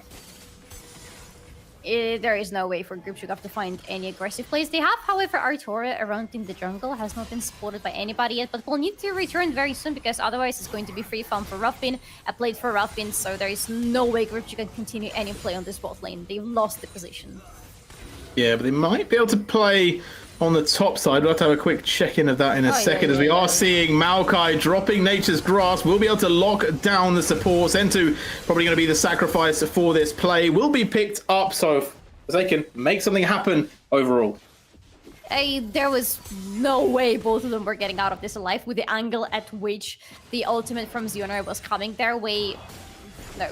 Just no way out of it. Pretty good pickup for Forsaken, but as an answer to that, they are losing the grubbies on the top side of the map. Yeah, there will be 5 secured, so a buff will be accrued for GRP. Not going to be able to get the 2 summon. A nice pickup in the first round will hold Forsaken to only allowing 1 summon for GRP. But the tower pushing is still going to be one that we have to watch out for. And talk about tower pushing, the early tower taken by Tungi in the bot lane.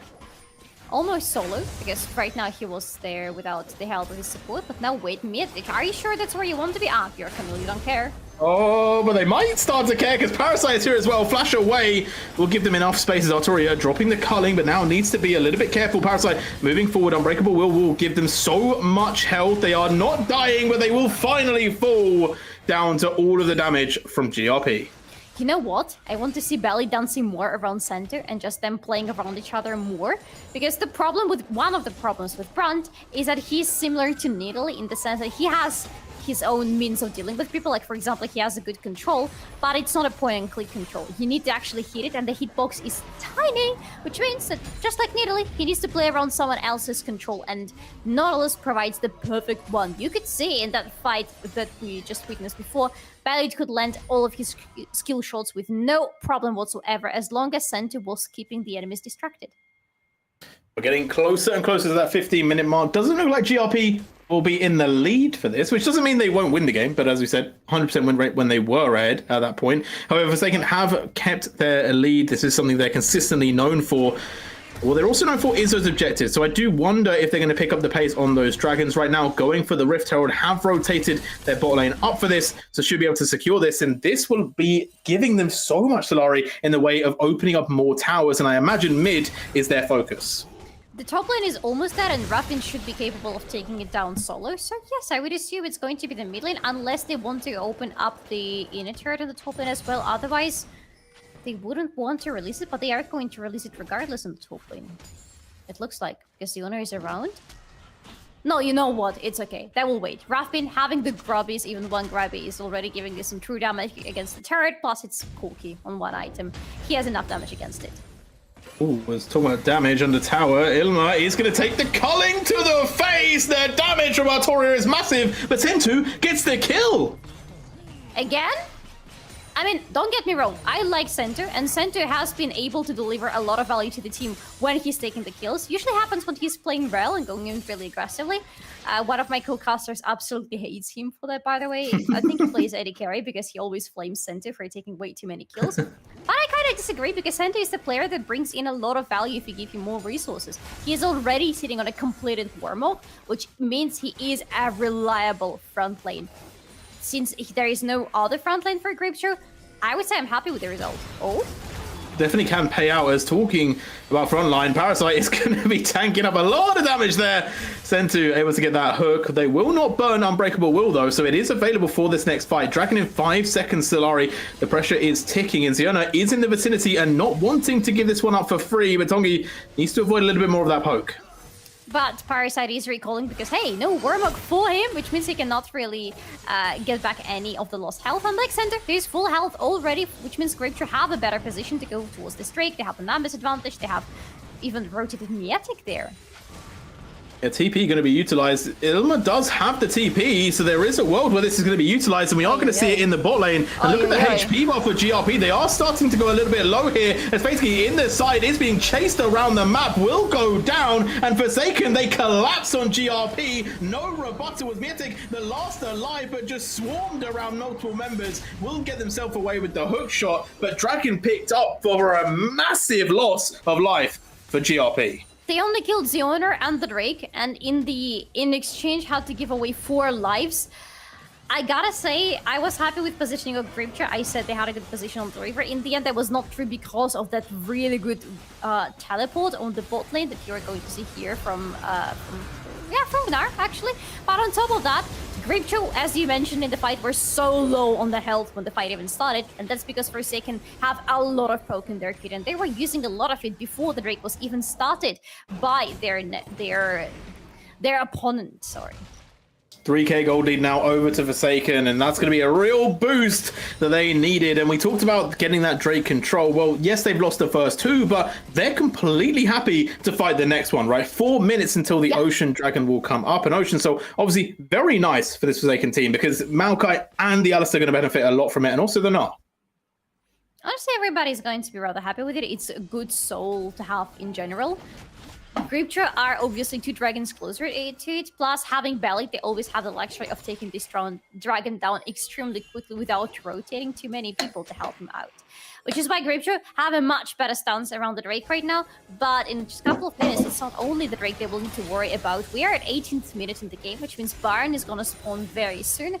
Both teams will be looking at it, neither will be able to go and commit to it quickly, but both will look out for an opportunity. Looking out for that opportunity, as we are seeing again the poke coming in, this time avoided though. True Shot Rush not going to land onto anyone. Right now the hook is going to be the thing that does land. Parasite going to be able to tank up quite a lot of damage. Ziona flashing away, will buy some space as for Forsaken trying to get out of this situation, will walk out with no loss of life and could potentially collapse back onto GRP. Interesting choices from GRP right there, as I am lacking a little bit, but at least the same for you. But yeah, we're back. Majutek with the quick pick, and it will be a secured kill, but is it going to be enough as GRP are now being collapsed on? A lot of members going to go down there, though. Another double is picked up from GRP, and now Forsaken in a dire situation. Will lose one more. Ilma, the last one alive, goes Mega Nova. Majutek with a beautiful flash will give them a little bit of space, but can they get out? Solari, they're trying to walk away.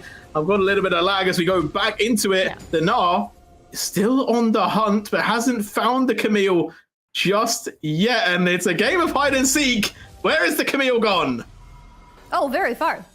Very far, actually. But we are going back to us because we are having a little bit of technical difficulties. Just to clarify, we are having a pretty big storm in Poland today, which has already been disrupting quite a lot of electricities in different cities. We have heard some reports about no electricity for some people in Ultraliga. And yeah, well, it happens, but hey, we're back, and that is the most important thing. Yeah, Mother Nature trying to stop League of Legends, but you can't stop League of Legends. You know, it's always League of Legends time, and we're going to go back to this game. And a nice escape from the Camille there. A big turnaround for GRP, right? We talked about how massive a deficit they were in from Forsaken picking up those kills around that dragon. Well, essentially, they've just returned that all back. It's now only 1.5k separating the two teams. Yes, as we are still battling with Mother Nature to allow us to have stable internet. Apparently, the answer is not today, sorry, but the Herald has been released very far in the jungle. Kind of forgot about it. I thought it would have been released on the top lane or mid lane earlier, but, well, not really. But it's going through the mid lane, so it means the inner turret will be sieged by Forsaken. And the Rift Herald going to be starting to move down the lane, but they need to support this. I feel like they're almost baiting the Rift Herald here, and it's working! Basically, in big trouble here, trying to get out. Will be able to get over the wall, though. A nice engage from Parasite there. But Ilma's actually the one that took the most damage. Will get out alive. But what a play. You know what? I've never seen that one. Expect the unexpected indeed. But that's exactly what you get for not landing your ultimate, the most important ultimate. Just slam the enemies against the wall when you're a Mega Gna, and if you don't do it, well, you take the beating, because there is nothing else you can really realistically do in a team fight. Seeing a lot of mishaps from Ilma here and there, unfortunately, throughout this game. Again, it's a completely new top laner for Forsaken. They just brought him in after saying goodbye to GRP last week. At least officially, we don't know if, you know, there have been any talks and tries with Ilma. No information here whatsoever. The fact is, he is new to the team, and it's really hard to join a new team so late into the split. Indeed it is. Now, Dragon coming up in 32 seconds. Artoria is still pushing on this top side. Should be able to secure this tier 1 tower. So a nice little extra bit of gold as Parasite is going to find Faceski in the jungle. Parasite, man, I swear every time we pan over to this Alisia, it's just finding a fight. And Faceski did take quite a lot of damage there. Yeah, you gotta give it to this Alistar. He is only sitting on Warmog, but he's dealing a lot of damage. Speaking of damage, he's back at it again. Ooh, going in aggressive, but maybe a little bit too far forward under tower here. Tongi is able to get quite a bit of poke down, and the Unbreakable will buy a bit of space, but not for long. There he goes. Goodbye to Parasite, and plays on the top side. Also going a little bit interesting. Majutek going to go down to that one, as we did see a push onto that tier 2, trying to secure it, but it will not be secured. As right now, the Maokai having his first pick of the Dragon should be able to just work that one, as Tongi taking quite a bit of damage, but will stay alive. Wonder what happened on the top lane. Hope we are going to see the replay. But the result of it, yes, that Forsaken are gonna take this Drake. Really good for them, finally getting in the Drakes, maybe starting to stack the Drakes, which is going to be helpful for them if they're still planning on winning this game, because things are rough. And things are getting only rougher, because you're going to see, if you look at Valid and if you look at the damage from him, you will realize that the guy has already completed his realize, which means he's slowing everybody down every time he's throwing in an ability. Insane buff for Brand. Zerna so close to getting picked off there as well, as we actually get to see what happened on that top side of the map. So Majutek is around with Artoria, needs to run away because Ilma is the big Gna. He is slowing him down rather nicely, and they're completely focused on Majutek, not giving any attention to Artoria. Nice focus, just making sure they delete one without, you know, spreading their attention between the two enemies. I like it, it's a good pickup. Yeah, really strong pickup, and it's definitely something they have to control, right? Like, they are going to have to think about that split push pressure from the Camille, from the Lucian, right? It's definitely going to be quite dangerous, but so far they can seem to have managed to make it work, and now they're even onto the Baron themselves, so rebuttal is going to be asked for GRP. Brand is by the wall, Majutek is making their way over. Lucian not going to come up for this one, although finally will TP 2000. There's the Baron going down. I'm not sure who secured it just yet, but the fight is on. GRP trying to remove those Baron buffs off of Forsaken. Ilma holding them back, giving a bit of time for the team, but will they be able to walk out from this? GRP still quite healthy, could potentially go for it, but they don't want to risk it. Oh, they even lose Senta in the end because of the Mask of the Owner. It's -1 for Grapecho. All they can take is this turret right now and run away as quickly as possible. Now what happened is, well, I mean, obviously the Baron has happened to Forsaken. You can see the Baron buff on everybody. The thing is, Grapecho have no vision. They have 2 wards outside of the pit. They don't see what is happening in the pit itself. Valley has a flash, and an ultimate. In theory, Bellic wants to flash in with an ultimate, with the smite, and steal away the Baron. Doesn't happen because first of all, don't really know the timers. Second of all, a very, very good ultimate from Z1er. He was a really big factor in this play, not just by his smite, but also the ultimate that stopped the enemy jungler from having any tries whatsoever. Said to falling to the little sapling in a bush. You know, that's a tough way to go. It makes it out of the big fight, only just to get taken down in the end. But Forsaken pushing their lead now with the Baron buff will take a tier 2 in the bot lane and looking like the strong team that we know of them. Very, very dominant at the moment in these plays and should be able to put GRP very far on the back foot with already a 3k gold lead. Now, this looks like me being a little bit less worried about my prediction. This looks, as you said, like Forsaken we all know very well. Finally finding their way through a little bit of mishaps and miscommunications and misplays. Finally getting the Baron, and Baron buff is super important to them right now. Oh no. Oh no, the old bug is back! Oh no! Oh, do we have perma Korotkiy sound? Yes! Is that Oh my god, no. the bane of my existence! I hate it with passion, J-Real, just so you know. Oh, it's gone. It's gone. Okay, it's fixed. It's fixed. It's not happening all the time. So that's nice to know. You know, they've managed to figure it out, and we're blessed. We're blessed. But Forsaken trying to take themselves to that next level, trying to close out this game. Still got to worry about that split push from Camille. Majutek is still at that game. But Artoria now on this tier 2 needs to be cautious because there is a lot of potential for the aggression as now we're going to start to see it. This time though in the jungle, Ziona going to flash away. Parasite the next in line to get attacked, but Sentu taking so much damage. Tungi able to move forward as the Gnar jumping into the backline, locks it down the Zeri. Goodbye to the whole team of GRP. Majutek and Artoria, the last two alive, but maybe not the last two standing for long because right now Majutek is being bounced around the team and Forsaken take it all. Finally, that was the Forsaken I wanted to see for this whole game. Forsaken that know how to pull out a good team fight, only losing one in the process, 1 into 4 into potentially the base of the enemy. This is massive for Forsaken. They don't have the Baron buff anymore, but should have enough damage to cut through the inhibitor turrets and maybe Artoria. Oh, health bar still alive. Artoria almost going down. The inhib, so will start to fall. That will be 1 in the mid collected. Top tower will drop as well, but no top inhib. But still cracking open the base. Massive for Forsaken. Which means right now Gleb are going to be busy at their base, deep pushing the waves. With 20 seconds before the Drake is spawning, this means that that is going to be the next Dragon for Forsaken, the second one in their pockets. Good pickup, making sure they deny this soul point for Gleb. Now, how did this fight go? Very strangely, I gotta say. I love from Forsaken that they were really careful about their positioning. Parasite was tanking a lot of damage, really good timers on Ilma on the top part of the fight as well, making sure that they maintain as much of this front to back as possible, even in such difficult environment. Yeah, really solid play. I also have to give shout out to Ilma there for playing that really, really nicely. Yeah. We said about maybe not fitting into the team immediately, actually seeming to be just the same as the rest, just another cog in the puzzle that is the clock that's working for Forsaken, and the time is ticking down for GRP. They're trying to make a bit of a rebuttal here with the tier 2 tower picked up. That will be a nice little bit of gold influx into their team. However, another dragon has been lost for them, so the soul point is kind of just out of the win condition now, unless we see another 10 minutes of gameplay, Solari, which I am very doubtful about. Ooh, that's a good ultimate, by the way, stopping the recall of Fetsky. Frankly, we could see a 10-minute gameplay, but it's totally up to Forsaken about it, whether or not it happens. They have three Trinity Forces, by the way. Just how many Trinity Forces does a team need to win? Apparently 3 might just be the right answer for Forsaken because they need to go for this final push. Otherwise, yeah, it's a waiting game until the Baron spawns and then fighting for the Baron with Gleb. It's the Triforce of Triforces. Maybe you get a buff for that. I don't know. League of Legends is a bit of a weird client sometimes. But either way, Forsaken pushing GRP onto the ropes right now. No Baron buff, as we've said.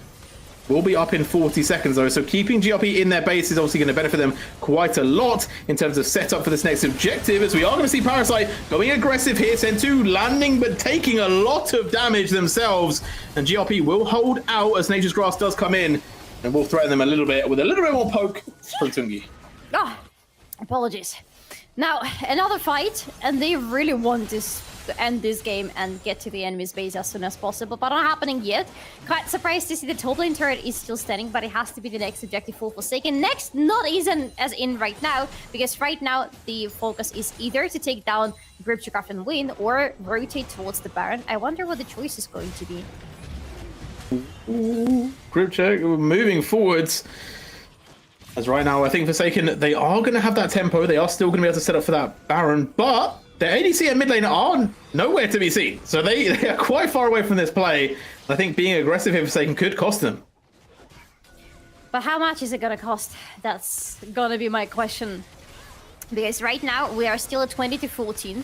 We still have the gold lead for Forsaken. We still have the items lead for Forsaken. Tongi on 4 items. Really strong point for Ezreal.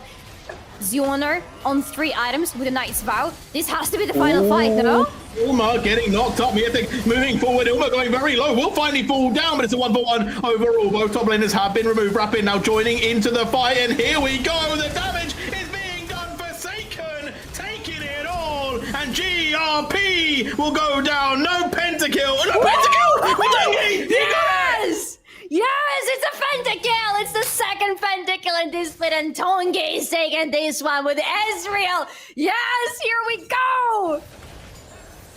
What a play to end it out. A game they needed to win to keep them in the race for second place, and they do it in style. Forsaken will pick up a win over GRP Solari.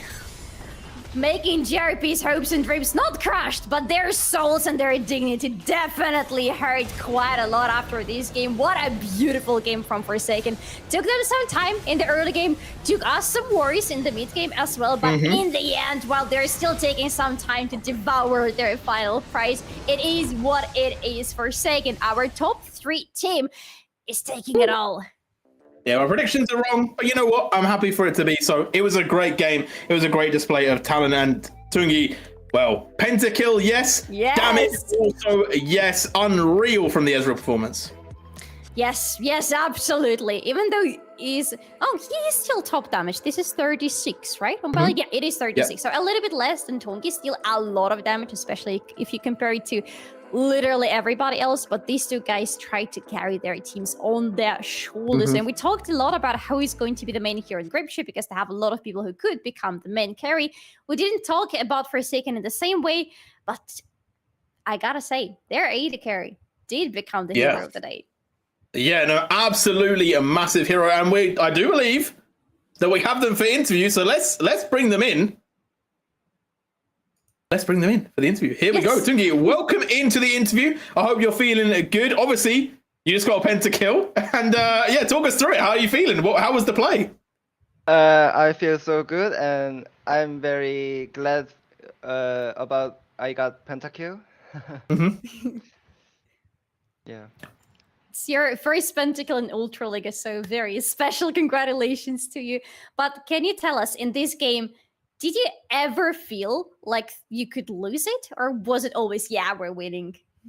When our top died, like in first ganking, I was a little bit confused, but I feel still we can win because I'm so big, so it doesn't matter for us, for me. Okay, so you talk about the top laner. Obviously, went down to that first gang. Obviously, it's a new top laner with the team. Yeah.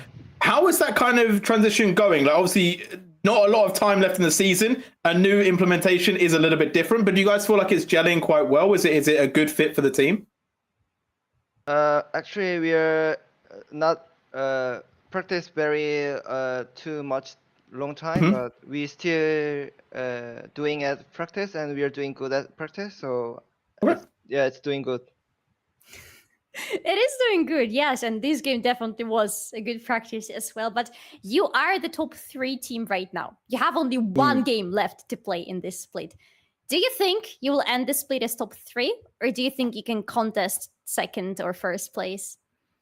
I hope I want to be first place, but I don't think G10 or Back to the Game gonna be lose. So maybe third place gonna be, but I will win in playoff. Ah, that's a promise. Okay, I like the fighting spirit. I like the fighting spirit a lot. Obviously, it's been a pretty close season in general at the top of the table, right? Obviously, you've been having a pretty good time. Definitely a player to watch out for. Would you say that you guys are like better in those best of 3, best of 5s, or do you feel like actually the best of 1s suit you more? I think I'm good at 5 more, so I'm gonna be more better at the playoff. Okay, and that's another promise to us. I love it. Thank you so much, Tongi, for coming to this interview with us. And we have this little tradition in the end of the interview. If you have any greetings or any shout out you want to give to anybody, maybe even in your native language, you can do so right now. I'm okay. Okay, that's fine. Thank you. Thank you very much, Tongi. Once again, congratulations with the victory and your first pentakill in Ultraliga, and good luck in the upcoming games. Yeah, thank you very much. Thank you. Okay, well, it was a nice interview. Obviously, getting to meet the guy with the pentakill, always a good time. So they seem pretty happy about their win condition, but are the rest of the league going to be happy about it? Obviously, back to the game now. A little bit of pressure on their shoulders as they will be our final game. But before then, we have a very, very well-known team, albeit Anonymo, going to be taking on Matty USA LODIS next. We're going to go to a break. When we come back, we'll see you for game 3.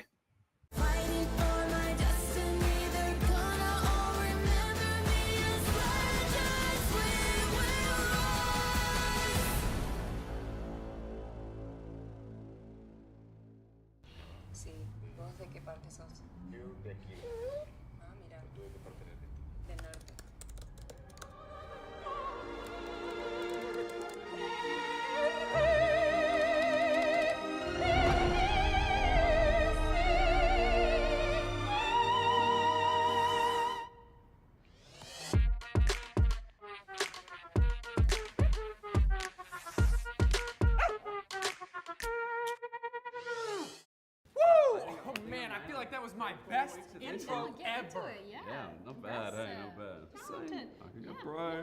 You know it as well. I also know you can dance. You should join me next time. And yes, I feel like you've also deserved a bit of a break. You've earned it. Thanks.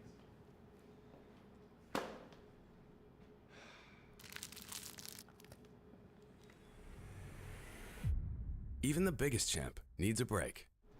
Good job. Hey, thank you.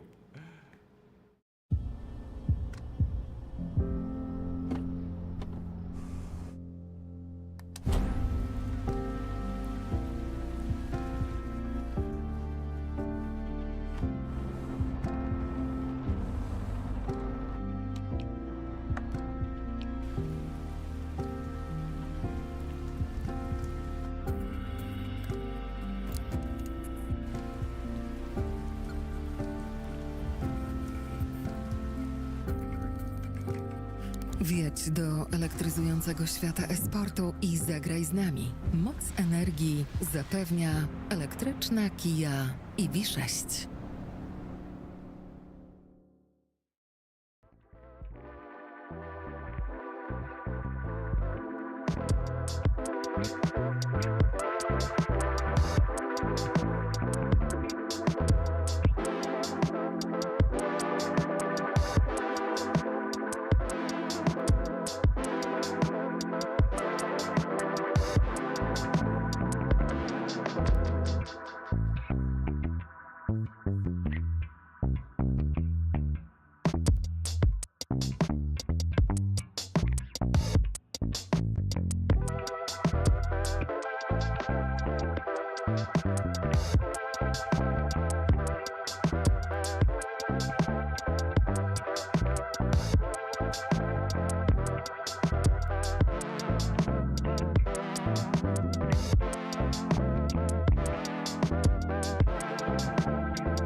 And here we go, back for game number 3. We've had games 1 and 2. We've seen 0-10. We've seen Forsaken. We've seen 2 big names go head-to-head. But now, we're going to go a little bit lower down the table. We're going to go to see a couple teams that still are in it to make some statements and not go down into relegation, I believe. So it's Orbit and Anonymo taking on Matty USA LODIS.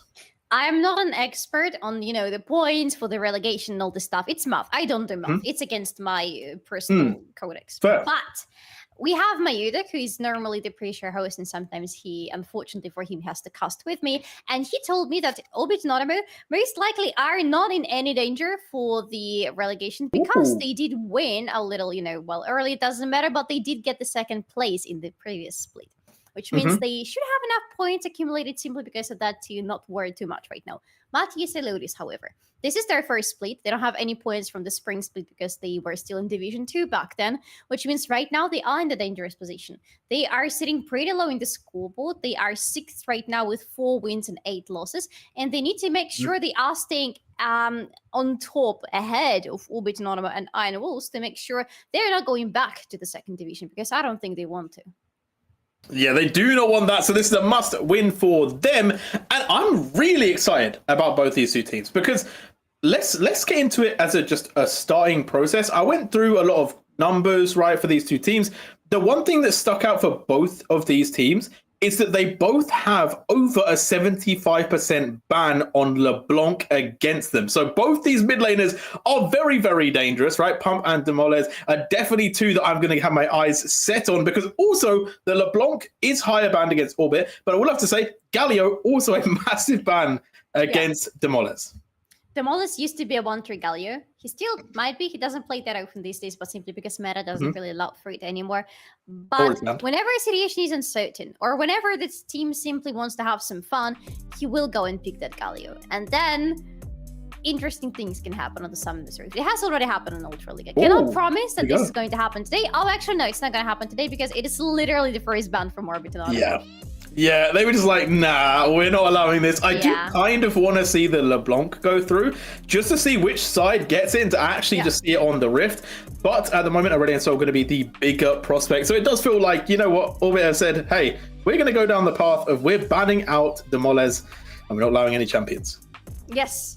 No, Aurelion Sol, Demoles doesn't really play Aurelion Sol that much. He plays it occasionally, but when he does, it is a really strong asset to the team. Plus, it's a hyper scaler, so I wonder if Orbit and Anonymo have a plan because of that ban. I don't know. We'll see what else they bring.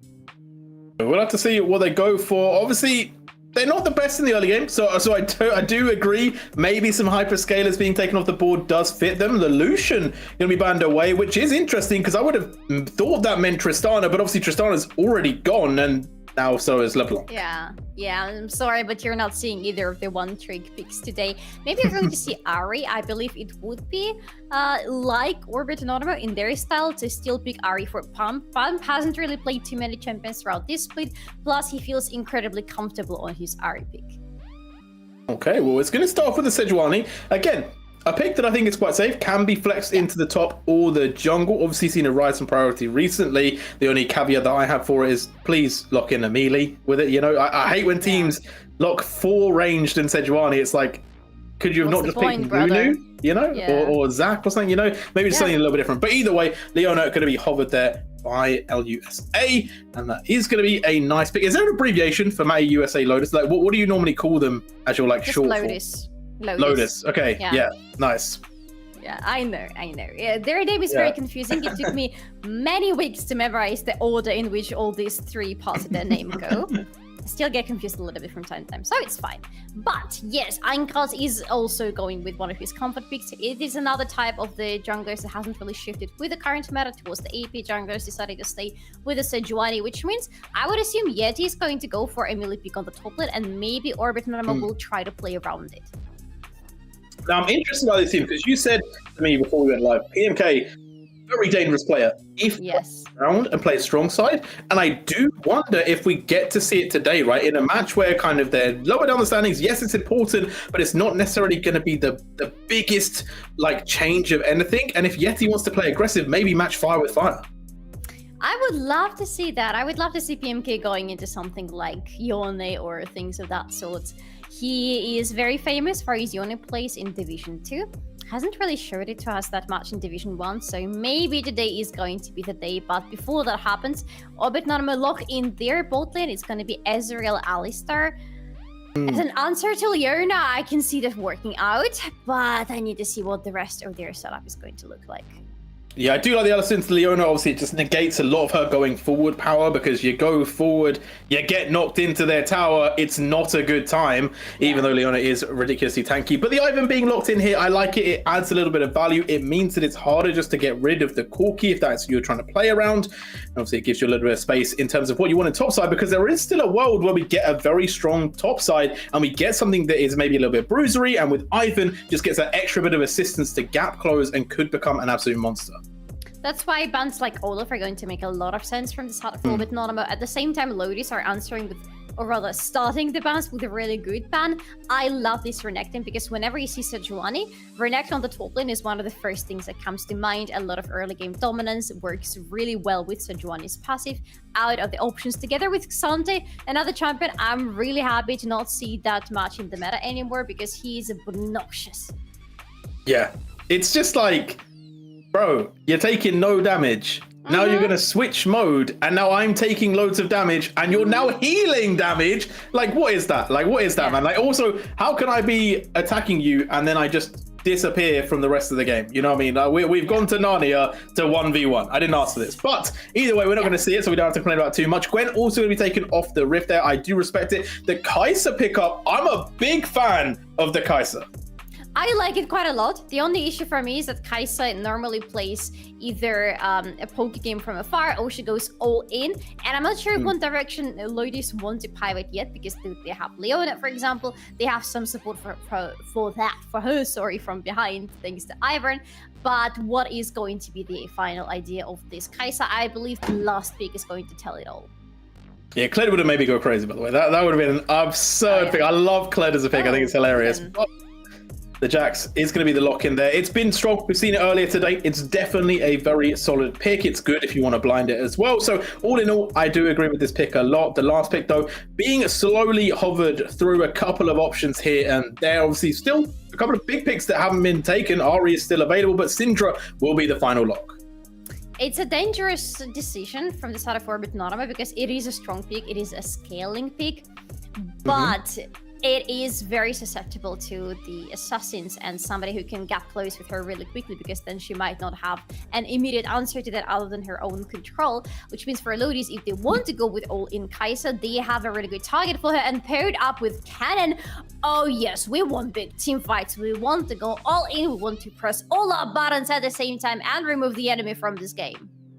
I like it. Kennen, slicing Maelstrom in, shield from Ivan on top, massive slow, Leona with a bit of damage. The Wombo combo is unreal. You're setting up for the Kai'Sa in so many ways. And I will say, into Ezreal, I do like Kai'Sa a lot. Like, I don't remember who I was talking to. I think it was Rev that I was talking to about this one, where he was saying that realistically, Ezreal should lose the Kai'Sa matchup, but because of Ezreal's state at the moment, he is able to play it out, so it shouldn't be too worrying. It is more about how it's played rather than which pick is played. So it is definitely an even situation, but if Kai'Sa can get on the inside of this poke, well, it might be GG. It might be, but it is not guaranteed yet because I would say both of the teams have quite a lot of poke. But at the same time, it's going to be really hard to poke through Matty USA LODIS when they get their Ivern to 2 items, because I am assuming that this is going to be Moonstone plus Redemption Ivern, because Ivern can go full AP, and this is a fun build, but it's so much better for the team when he goes into full heal build, and then the healing is going to be really... It's going to be too much on the side of Matty USA LODIS. They will not be afraid of any poke from the side of Orbit.one anymore, which means Orbit.one will likely need to pivot into a commitment, into a full-on dive onto Matty USA LODIS. But Matty USA LODIS have really good answers to the dive from the enemy. They do, and I will say there's a lot that weighs on Ketten's shoulders here. Like, if this Ivan dies early, a massive chunk of the potential for Lodis goes away with it. So definitely going to be watching the Ivan quite closely, but the mid laners have been hyped up for me. That's what I'm expecting the big plays to happen. That's what I'm expecting the carry performances. Pump versus Demolis is what I've got my eyes set on. But also, I want to see what PMK can do on this more aggressive pick. We will see about that, because that's a good pick, but it needs the right time and the right place to shine. Is this the right place and the right time for Matty USA LODIS, who are desperately trying to avoid the relegations back into Division 2, where they just came from in the beginning of the split? I don't know. They are the ones who are going to have to answer this question to us, because so far, not really going for any aggressive moves, but at the same time, the positioning is very nerve-wracking. Does Lodis mean something, by the way? Like, is it a word or is it a name? Oh, I don't know. Oh, hold on one sec. We might be lagging a little bit, but there is a catch onto Pump. The Syndra in a bit of trouble here. May have to flash away. Doesn't flash away. Pump is bold and survives.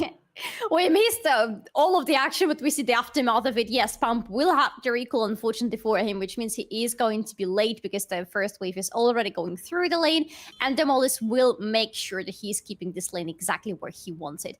But overall, it's not too bad. As you said, Pump didn't flash, Pump didn't lose anything. That's a good start for Anonymo. And I gotta say, to me personally, Pump seems to be one of the highlights of this current new roster that they decided to go for this split. Individually, he's a great player. He's going for really bold plays, and if only there was something else going on for him in the team, if only there was a little bit more synergy, maybe it would have been a really solid team. But just individually, taken out of the context, I quite like what Pump is doing on the Summoner's Rift. Yeah, all in all, definitely got a lot of hype around this player, so going to be expecting some big things. And talking about big things, I do want to see a big player from PMK as well on this, can kind of get that like real visual saying, you know what, yeah, when I get to play something dangerous, when I get to play something a little bit more aggressive, I can really win the game for my team. So we'll see if that can happen, as right now we are seeing junglers both pathing from bottom to top, although I think Ivan actually might be going top to bottom based on where the camps have been positioned. And Demolis getting aggressive here, even trying to throw 9 cards in his jungle. Trying to take away one of his chicken nuggets, not really going to work out that well, but hey, it is something, and they have the most clear picture of how exactly Iron Cards is moving through the map. They know that he is going to be on the top lane by the time he finishes his clear. It's going to take the scuttle there and recall, and then continue his clear from the bot part of the map. That gives a lot of information to Matty USA LODIS about when their own bot lane will need to be careful. Right now, maybe mid needs to be careful, because Uden has made their way up, and the aggressive Alisia level 2, hey, you know, it can work, especially with the stun landed, but Demolis just a little bit too far back. Valkyrie also available, so just not going to be on the table. And Pump just holding out, but it's doing quite well considering the fact they were late to lane. So all in all, pretty happy if you're Orbit. It's okay. It's nothing special, but not terrible for sure. Pump, though, is having some terrible beating from Demolis. Ugh. And I got to say, Solari, I think we might be in for a slow game. Yeah, because neither of these teams are particularly masterful on the early stages of the game. They're not normally getting big leads at 15. So I imagine that we're going to be playing a little bit for the later, a little bit for the mid, maybe for some of those later stages. So I feel like at the start of this, I'm not expecting big plays, although we are seeing the setup for one. There is Londis going aggressive. They get the lockdown, they get the kill, and they walk away unscathed. We jinxed it a little bit, but I like when it happens like that, because hey, we got some action in the mid lane, rather important action from Matty USA LODIS. Super unfortunate that they got the kill onto Xavi, because, well, Leona not the best recipient of this kill by far out of everybody who was on this mid lane. But they're still slowing down Pump a lot. There is a lot of effort towards making sure the mid lane goes as smoothly for them all as possible. And it's rather important, because it echoes what you just said a little bit earlier, that both teams are playing rather the slow game, looking forward to their 2-item, 3-item. Oh, that looked dangerous. But Pump, as Syndra, has a lot of scaling, and it's going to be really dangerous in the late game. The work of Matty USA LODIS right now is to make sure that this late game doesn't ever happen to Pump. Yeah, Orbit, I think in general, just have quite a ferocious late game. I think the Jax as well. When we think about, okay, who will match them in the side lane? Well, hold on one sec, because right now the fight in bot lane is going to occur. Xavi going to take quite a bit of damage there. But it's something that we have to really think about, because there's a sentiment of, okay, if Orbit do get to 30, 35 minutes, who does match Jax in the side lane? Who can really contend with Pump and not just get one shot? Because Zella, may do a lot of damage, but you get too close, you're going to get burnt. That is a good question, and I don't think I have an answer for you. But that is exactly why Matty USA LODIS, who might not have the answer to that either, need to accelerate the game. Yes, they would also like to play the late game. They would like to get their Korotkiy to 3 items, to get to the Korotkiy point. They would like to have Zeller accelerated with the items, with 3 items. Kai said that is a very big win con. But if they just let the game play out on its own, they will be outscaled by Orbit and Anonymo. They need to make sure they are scaling faster simply because they're having more money in their pockets at all times. And I wonder where this action is going to come from. Maybe the bot lane. Javi was looking for it, and not going to find it just yet. Kevo able to stay quite a decent range away, and also the Ezreal, very slippery. We've all played against one. It's definitely not the easiest to lock down, and with Ood in the vicinity, even more dangerous to send it too far. So right now, Lodis in the bot lane, they're just not able to accrue any victories in lane, but they could start to get these drakes. And it's good timing because Einkarts is taking the grabbies because he has Pry on the top lane. Obviously, he's going to go for them. And at the same time, Matty USA LODIS, with the threat from K-Team, had accumulated enough pressure onto the enemies to have this Drake for themselves for free. And it's the second game in a row where we have the Infernal Drake as the first Drake. Again, really good Drake, stays with you, scales with you. Easy pickup there. No contention for either. A nice trade. And I do wonder if we're going to see the flip. Solari, is that quite common in Ultraliga? Do we see like the kind of trade? So next round, we're going to see Lodis go for the grubs, Olbe go for the dragon? I wouldn't say it's either often seen or not seen at all. You know, it just happens. I wouldn't say there is a specific pattern that I've noticed while we're lagging out a little bit. Again, sorry, massive storm in Poland, especially in Warsaw and in Kielce, where myself and our production are located. So apologies, nothing we can do about it. Mother Nature is a little bit angry today. Yeah, Poland getting hit with the Fortnite gameplay. The storm closing in, and you shouldn't say the storm, you know, that's what Fortnite's all about, but obviously not as easy when you are living in an actual country. So, with that being said, hopefully the storm will chill out. Not literally, hopefully it actually just disappears, but at the moment, right now, Orbit are the ones that are starting to take a little bit of pressure out of this bot side, and Kevo has started to build a decent lead over Zeller. Yes, it's a very nice lead, but I would say having Alistar does give you this level of certainty. But right now, there shouldn't be certain at all. Xavi going aggressive. Ignite is going to be put down. True shot barrage over the top. Xavi is so low. One more auto will do it, but they're not in range. There is the Glacial Prison. It will be able to lock down Ketim instead, and Xavi may not be safe just yet, although Kevo decided to switch their aggression towards the tower. So it is going to be a nice pick up there for Orbe. They are able to make a kill. And so far, keeping Londis in trouble. Wait, Demolis? Oh, Demolis got aggressive. Pump already used Unstoppable Force, but it's not going to be enough. Pump able to get away. Unleash Power just not doing enough yet. Demolis forcing away the Syndra. Oh yes, finally some good news for Matty USA LODIS, because what happened on the bot lane was a disaster, to put it lightly. The gank that turned out so wrong for them, but they had to recall Xavi almost immediately after it because he had no health when they lost Cat Team, of all people, to the enemy responding to them, and they didn't rotate Demolis quickly enough from the mid lane to have any decent answer to Matty USA LODIS. Einkarts at the same time was quick to react to what was happening. Pump was rotating from the mid lane just to hover for Demolis a little bit. It was overall just bad for Matty USA LODIS, no matter how you look for it, which leads us to a situation where it's 1-1, and finally some gold difference is starting to accumulate with a nice, small but nice, gold lead for Orbit and Anonymo. Yeah, Orbit. The team that I would say is probably the underdogs in this matchup. I think I actually betted on Londis. So I think you did, yeah. So yeah, Orbit and Anonymo are definitely the underdogs to me, at least. Maybe the uninitiated here. But they are making it out pretty well. But as we said, mid-game is the big spike, right? I do think there'll be a big shift in momentum when we do get to that kind of 15 minutes, because that's when Londis will really start to feel their power, right? The Kennen plus the Korotkiy plus the Kai'Sa, like, hey, Solari, that is going to be a dangerous mid-game indeed. And if Orbit cannot ride out that storm, well, then they're in big trouble come the early late game.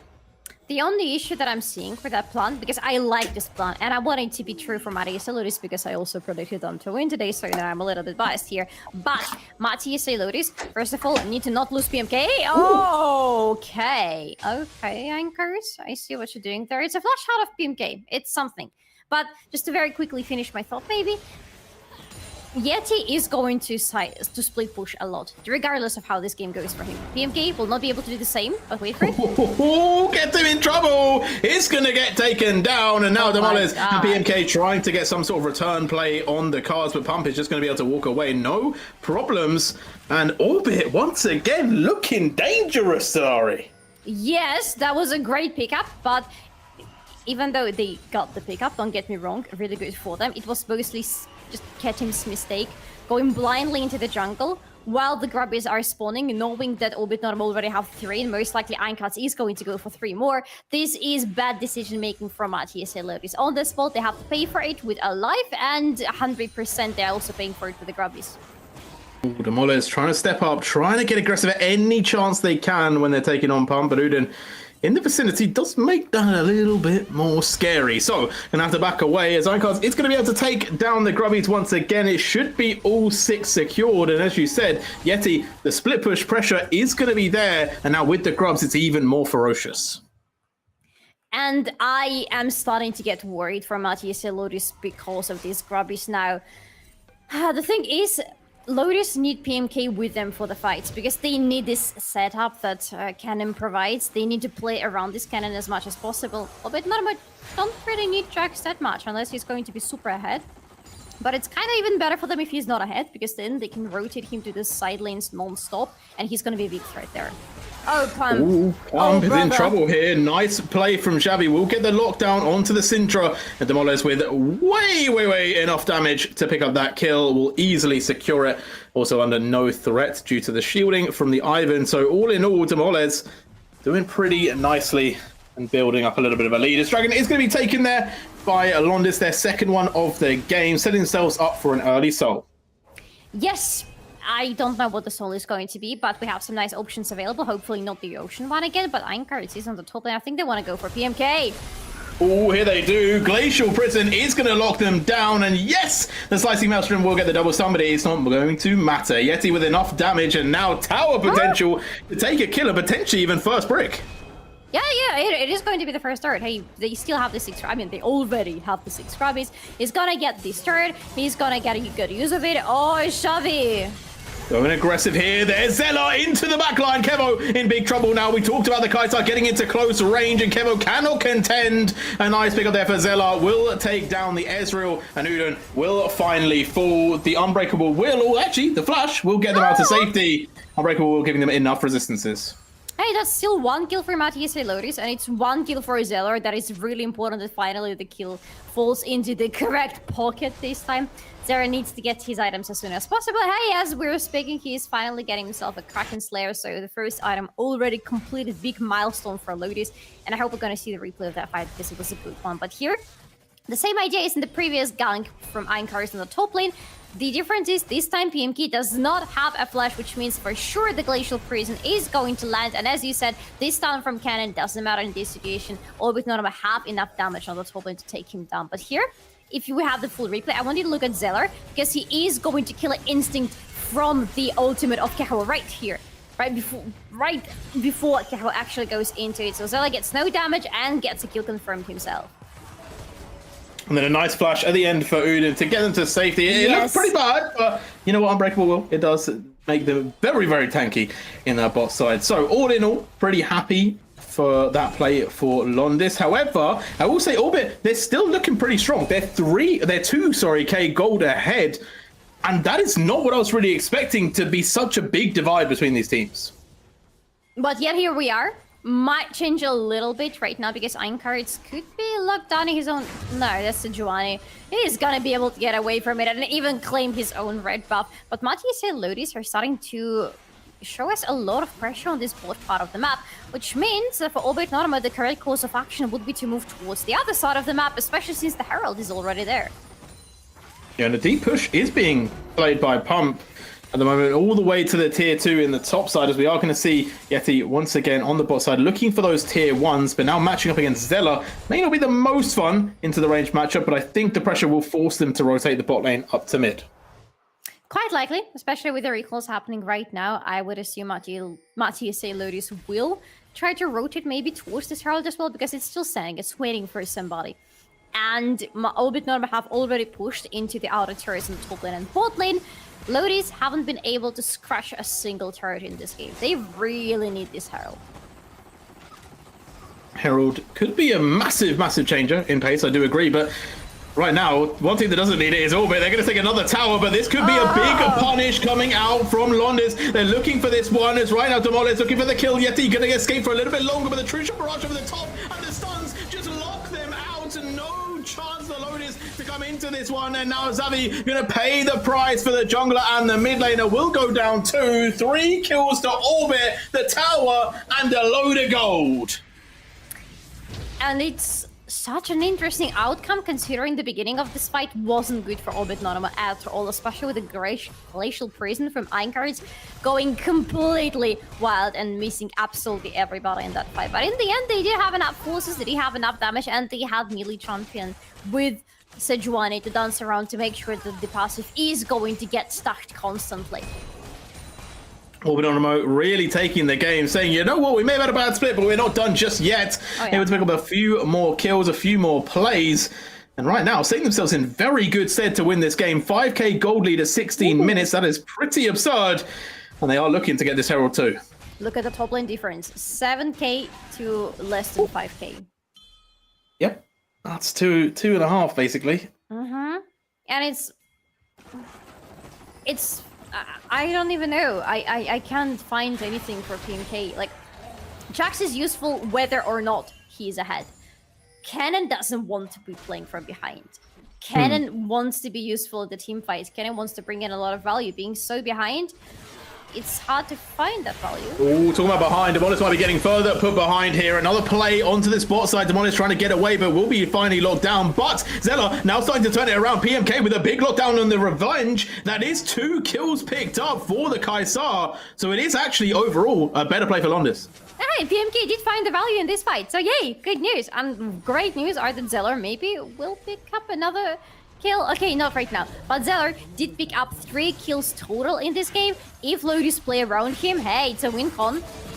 And there's a bit of a weird play here. Xavi is taking on a fight with Einkards, who doesn't have that much damage. Like, Leona is really tanky, so he's not going to go down easily. And now PMK is joining as well. Einkards with a very interesting decision gives another kill to the Kaisar. And it's another really good pickup from Matty USA LODIS, which grants them the free Drake. Okay, it's not free per se, but it's free now that nobody's fighting for it with them anymore. And it's a soul point for Matty USA LODIS. Unfortunately, I jinxed it, and the soul is in fact a cloud one. But hey, Matty USA LODIS can kind of try to work around it with it. Zeller definitely going to find a lot of value with the additional movement speed after throwing in the ultimate of his. But let's look at how it was going here, because the Maul is getting caught, really bad situation. I love the decision making from Zeller right there, going right in with the ultimate, with the killer instinct, paired up with the damage and the control from PMK. That was a good call from the team. Hey, and there we go. LODIS get their first tower of the game. So, bringing it back a little bit more equal now. Only 4k gold diff, so 1k from those last plays accrued. But 2 minutes until the Baron is spawning. And obviously the Dragons are starting to build up quite a lot of contention. Orbit are still able to push around the map though, Solari, and take these towers. And my main focus is Yeti, who is just able to obliterate these structures. And it should be your main focus. And it should be the main focus for Matty USA LODIS as well. They need to find ways to stop Yeti, because the guy is 103. The guy is on 2 completed items. It's going to be extremely hard to find somebody who is going to go to those side lanes and stop him. Because right now they're obviously rotating PMK. This is the most obvious choice. But I feel like sooner or later they will need to sacrifice the Mollis to let him go to the side lanes instead of grouping up with the team. Because he's going to be most likely strong enough to deal with Yeti, but not quick enough. And it's still sacrificing a big member of your team to go to the side lanes simply to stop the push. And PMK, as we've established, is probably not able to just stand 1v1 either. So Yeah, it's a few question marks needed. Demoliz, I think, has been doing quite a good job of neutralizing the push on the side lane, but we have kind of allowed Pump just to play the game out, which obviously was a little bit difficult considering how far behind they were earlier on. It is a little bit difficult, yeah, but I mean, you can find ways. There is always the possibility to farm out of any unfortunate situation if you're not too far behind, you know, but I gotta say, just looking, for example, at the creep difference between Yeti and PMK, it is kind of the definition of quite far behind for PMK. You know what, I resigned from my point. It's a little bit sad. No, it's okay, I'll just drink some water, but sure. At the same time, there's still time in the game. I think if PMK can get a Zhonya's, then he can really impact a lot of these team fights because he could obviously keep himself alive without having to worry too much about the item disparity. And if he can just stun up, then Zella could potentially clean up. So I do think that there's still hope for this team. I don't think the Lotus are out of this game at all. However, the Jax is still the big question mark. But Zella, in those team fights, if they can make them happen, if they can find them successful, then Solari, you know what? I think this game is still pretty even. The numbers don't really say so, but yeah, I agree with you with the overall feeling. The game is still pretty even, maybe not now. But not with players like that. PMK will be able to buy a bit of time, but it's not going to be enough. Yeti takes another kill, and once more, we find PMK just not finding a good play. I think it's Einkars who got the kill in the end, so he's 3-1-4 right now. Yeti's sitting on 4 assists. That is still a lot. And he is again on 2 items. He's gonna go for the 3rd one, and he's going to be extremely hard for anybody to cut through Zeller. Zeller, don't do that, Zeller. No. I got this here, looking for the play. Good cleanse for Zeller with the movement. The killer instinct to get them out of the range. Ketim now moving forward, but overstep. The damage raining back in. Not going to be enough. Ooh, Lotus playing with their lives, and they're not done just yet. Another ultimate expended, but for what cost? I don't really feel like the Sword of Flare was going to get much Solari, but overall, a well played Zella to stay alive there. It was so close for him so many times to go down, to ground the kill for Anonymo, maybe to let them get to another one right after that. A pretty good redemption from Kedem, I gotta say. He decided to go for redemption as the first item, going into Moonstone as the second, it looks like. But redemption on Ivern is low-key overpowered, to be honest. I kind of miss the times when almost all of the supports were building redemption at some short point in the meta, because this item allows you to get this very much needed reset and stay in the fight even if things go really south for you. This was only one of the factors that allowed Matty USA LODIS to get out of this fight without the kills, but it's very important that the outcome looks like that for them, because right now the Drake is coming up. Doesn't look like for Matty USA LODIS is going to be an easy ride. Quite likely they are going to have to give away this one Drake, but they need to find something else. Well, Orbit might set up well for it. PMK going to be able to flash away, does lose the ultimate, and as you said, it is now likely the Lotus have to give this one up. They are looking for a play into the top side. They should be able to secure this tower for at least. But actually, if we do have a look at Orbit, they're just saying, you know what, we don't even care about the Dragon. We're just going to go for tier 2s. Yeah. Because they had the Herald all this time for Einkarts, and now they're gripping up on the mid lane. They're gonna remove this turret, so it's going to be another blink of the Herald into the base turret, unless they just can do something, but they don't have any range to deal with it. They are losing this turret on the base. This is a disaster for Lotus. No Drake anymore for them. Forget about the Dragon Soul. You gotta stay at your base now. It's way too dangerous. Although they think it might be worth fighting. Right now, stepping forward, Kevo with the True Shot Barrage will chip out Zella, but they're still looking for a Solari Lotus. They don't want to give this one up, but I do agree with you. It's a little bit of a strange play because you lost so many towers just for the tier 1 and top side, and realistically, I don't think you fight for this Dragon. No, absolutely no, 100%. Lotus do not fight for this Dragon. Please tell me they're not going for any sneaky barons. Vision around it, yes, but pulling out any crazy things would be a death sentence. And it looks like it is only the words that they're gonna place around it, maybe trying to catch somebody from Anonymo who want to, well, pretty much do the same. But that's it. Right now, the game is 5 waiting minutes for Matty USA LODIS, with a big question mark about whether or not they will be able to find anything on the map. They need anything desperately.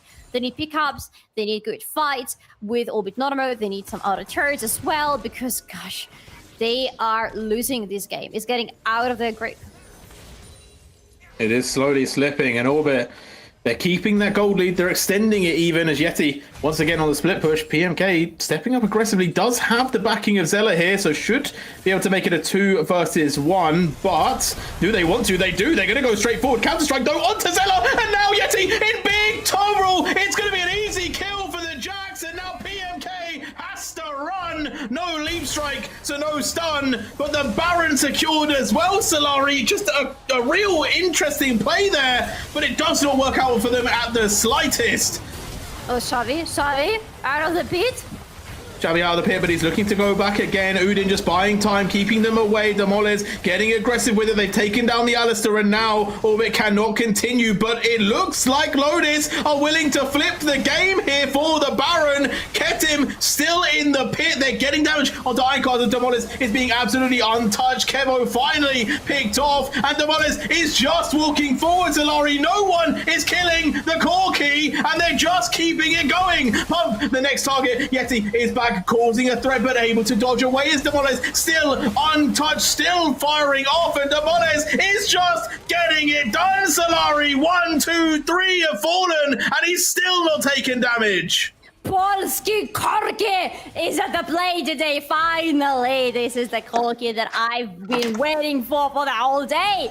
Matty USA LODIS turned this fight around, turned this whole situation with losing one on the bot lane, still having to keep another one on the bot lane. They were in a massive numbers disadvantage at this speed, yet they turned it around. They stopped the Baron. Now they're the ones taking it. Can they finish it though? Pump joining back the fight. 2,000 on the Baron. Smite important. Ketim low. Gets down. The flip. It's going to go down. It's taken by the side of the Londis. They will be able to pick this one up. They secure the Baron. It doesn't get stolen. Demoles, the hero in this game. Demoles secures everything. Demoles secures skills, Demoles secures objectives, Demoles secures maybe even the game for Matty USA LODIS. It's not decided yet, of course, because with your base cracked open, it's really damn hard to go on to full offensive, but they can do now, and that is massively thanks to Demoles. Thanks to everybody, of course, who was in this speed, fighting around, Xavi being extremely aggressive, Ketim deciding to go for the Baron in the end, but Demoles with so much damage, untouched, refusing to die, taking so many kills. He was a massive win con for the team. And it's like the range, the way to play out of it, just the exceptional play from Demoles. And I have to say, also really well played from the rest of the team, right? Setting up so he can just do his damage from across this fight. But it also begs the question of the target focus coming in from Londis as we then get to see the Baron. Okay. What is the next step, though? Because yes, this is the Baron for Matty USA LODIS. How much can they do with it? I'm trying to look into the future right now, like if I had a crystal ball, and I'm seeing that the dragon has to happen for Matty USA LODIS now. Securing the soul will be a big step forward to them, but also split pushing, which is really damn hard into Orbit Anonymo. They have a pretty decent wave clear. They have their own ways to stay in the side lanes, but Matty USA LODIS, I like that they're grouping on the bot lane right now. Can they take this turret down? Yeah, Yeti's taking quite a bit of damage. Has gone for quite a glass cannon build. So not going to be the tankiest, especially not against Demoles, who is now 3 items completed with the LDR as well. So definitely starting to become that Polsky Korotkiy that you talked about. And right now, Kevo trying to keep the wave clear high, but the Baron empowered minions should be able to take down this tower slowly but surely. But Pump is in the base. If he had the Baron buff, by the way, it would have been an inhibitor down, but it's not. Matty USA LODIS rotate 1 to stop the assault on the mid lane, but at the same time they do get this inner turret on the bot lane. 30 seconds before the Drake spawns, now is the perfect time to rotate towards it. They have PMK in a pretty good position where he can clear out this way that he is busy with right now and then rotate towards LODIS. They can even try to outflank Orbit Anonymo, which is going to be on vision constantly, but it's still something. Oh, Udin was in a really good position. Gets the knock up onto Demoles. They're trying to chase him down. They know how dangerous this Korotkiy can be. Unbreakable will keep Udin alive a little bit longer, but will finally fall. Yeti, though, on the flank. Look at the Jax. Look at the play. Demoles aware. Able to keep a little bit of distance as Kevo now stepping forward, looking to get damage on PMK. PMK going to drop the Sighting Maelstrom. Zhonya's will buy some time and some space as Yeti tries to walk up, looking for Demoles. Doesn't get the stun. They're going aggressive. They want the kill onto the Korotkiy, but they can't get in range, Solari. They cannot catch up. They're being stalled out, and look at the damage raining in. The Rockets are chunking them, but still, Orbit are strong enough to hold. They push them back, and they look for the Dragon. Can they go for the dragon? Can they go for the dragon? Because Matty USA LODIS have the health in, the Warmog on Leona, plus the redemption is going to be back soon for Kerin. But I think Matty USA LODIS want to take this turret. It's a higher priority for them, rather than giving away the second Drake for Obit Norma. It is sad to be without the soul, but it's more important to stay alive and not to overcommit to things, especially with Demolis not being on that mid lane with the rest of the team. Yeah, and also just able to play for the towers. Mid tier 1, top tier 2. They've got a little bit more gold than what was worth for the dragon, and they're going to be pretty happy about that. But now they have to get out. Right now, Ironscards looking for the potential play here. TP, this could be a 5 versus 5. Solari, PMK has joined. No slicing Maelstrom, though, from the cannon. They're closing down the stun on Yeti, but here's the counter-strike. Going aggressive. Demolis is going low. He will go down, and now Orbit are looking for the kills. Xavi the next to fall down as PMK's in the middle, but he will go down again. A massive turn for Orbit and Zella, and get him. They try and survive. Oh, no, get him. I don't think he's getting out of that alive. It's gonna be the stun from Sejuani. Locked down. Goodbye. Only Zella alive. Base in trouble. Pump. We're going to walk up to them. Will they have the damage, though? Able to get a bit down. Zella with a really nice movement. Stays alive. Gets the wave as well. But look at the top side. They're just pushing the towers. They don't care. They don't need the mid wave. They got the top wave. Solari, 21 seconds on Demolis. They're trying to stop Zella from recalling. They're going for the base. They're looking for the end here. Orbit are going to do it. They're going to make the play. They're going to get the upset. Uden knocks away Xavi as they take the game. The outcome of this game didn't matter in the grand scheme of things. Both Matty USA LODIS and Obit Norma are out, so they cannot play for the playoffs anymore, but they had their pride and dignity to play for, and god damn it, did both of these teams play for it and showed us a lot of it. I wanted to look at the damage of Demolis. 34k, nobody came anywhere close to this guy. I also wanted to look at the gold difference. 7k gold lead at some point for Obit Anonymo. That is a lot.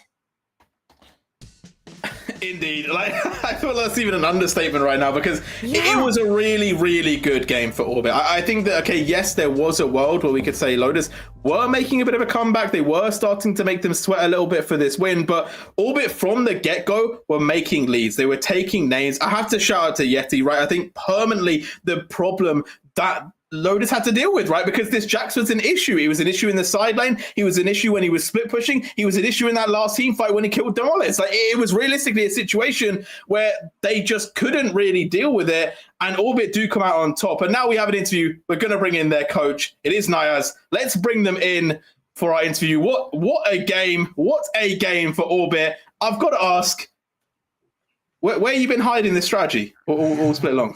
Well, I think we have gone up in performance quite a lot in officials. I think the first week before I was here, the players were a bit lost. We've shown progress throughout the weeks, but I think, for example, this game, it was also visible that around Nash, we still don't know how our setups pretty well, and we keep throwing leads or possible advantages on Nash. I think some of the games we made them close, but I think this game we did end up executing well, even though with a bit of bad play at Nash as well. Now, can you tell us actually what was going on in this game? Because it looked really good for Obit Norma, then it looked good for Matty USA LODIS. Can you walk us through this game as a coach? What did you see? So this game, like the plan was to play through top, right? Because like Korotkiy, it was Korotkiy Syndra is pretty much that lane. Bot is also that lane. So playing through top is really easy for us because we have a hard winning 2v2 top side, which we did. Kennen is a champion against Jax that needs to punish lane. Kennen didn't get to punish lane because our Jax was really strong ahead. When Jax takes top tower, Kennen is basically just eliminated from the rest of the game, which was our game plan, which worked well. Jax then took around the map. He took tier 2 bot, he took tier 3 mid, tier 1 mid. He took every single tower. Jax was massive. But then there was a play where Kaisa and Kennen tried to go on our Jax on bot, which they obviously can't kill Jax, right? Jax is 2 levels above both of them. And then we start an Asher 4v3, which is a good concept, right? But then we completely misplayed an Asher. They end up getting tempo and an Asher, and then we just lost around 4,000 gold for no reason. So that was the only really bad play besides getting caught on bot once. But that's just something the team still needs to work on. No, indeed, I think all in all, it was a really good performance. Tomorrow, you have to take on back to the game, right? Obviously, we're not going to pretend that that's not a tough challenge. How are you feeling? Do you feel like more confident? Do you feel like you could even take the game off a back to the game tomorrow? I mean, taking the game always depends. I think as a team right now, like we're out of playoffs, if I'm not mistaken. So the only thing we should be focusing on, from my opinion, is just playing well. I think our last 2 games, we showed, we put up a decent fight against Zero Tenacity and the other team. So I think that's already good. We should just focus on playing our best, focus on our own performance, and yeah, try to not repeat the same mistakes over and over again like we're currently doing. Okay. I want a little bit of retrospective from you. Looking at your team, can you please name a player who, in your opinion, has grown a lot through this split, and how did it look? I think Yeti has improved a lot, together with Uden as well. I think Uden in the beginning of the split was a bit hit or miss, but I think his Alistar, for example, really impressed me. I think he actually plays the champ pretty good. Yeti, throughout the split, has only shown positive growth.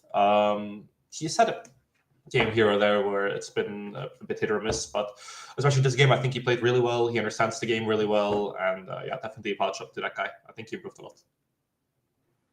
Okay, no, really, really nice. I think that it sounds like, albeit you are growing, it feels like you guys are getting stronger and stronger. And I guess my final question to kind of round this one out would be, given the kind of state that you're in now, do you feel like had you maybe had a little bit more time, maybe it's a longer season, you could have actually contested for playoffs? And if so, what would have been the biggest change that you would have said from your team has happened throughout the team? Sorry, I'm struggling with words. What's the biggest change that's happened throughout the split that has really improved you guys as a team? Well, I personally think that, yes, for sure. I genuinely believe if we have more time, we could even contest top 3. I think the only real big problem we had with this team was, first of all, lack of time, because I came in quite late into the split. We didn't really have time to prep. So we're kind of thrown in front of the sharks. I also think if you actually look back at our last 5, 6, even 7 official games, all of them were close. We were in winning positions in every single one of them for the last 5, 6, 7 games. And I do believe, of course, if we had more time, we could actually become more disciplined. Because I think the main problem with this team is discipline and execution, which obviously requires X amount of time to fix, right? And I don't think we had that X amount of time always available. If we did, I am sure I could have helped this team to top 3. Yeah. Thank you. Thank you so much for your input, Nias. It's always so great when we have the coaches coming into the interviews because they bring in a completely different perspective from the players, you know. But as you might or might not know, we have this little tradition in the end of the interviews. If you have any greeting or shout out to give, maybe even in your native language, please do so right now. I don't have a greeting. Thank you very much. Oh, okay, that's fine. That's fine too. Thank you very much once again for coming to the interview, and good luck to you and your team in your last game tomorrow. Thank you. Okay, with that being said, that was game number 3, a blinder, Solari, if I have to say. That was one of the best ones that we watched today. Exciting wall to wall. We are going to go for a short break. When we come back, it's the final game of the day. Back to the game, taking on Iron Wolves. Will the claws be out? You'll have to find out.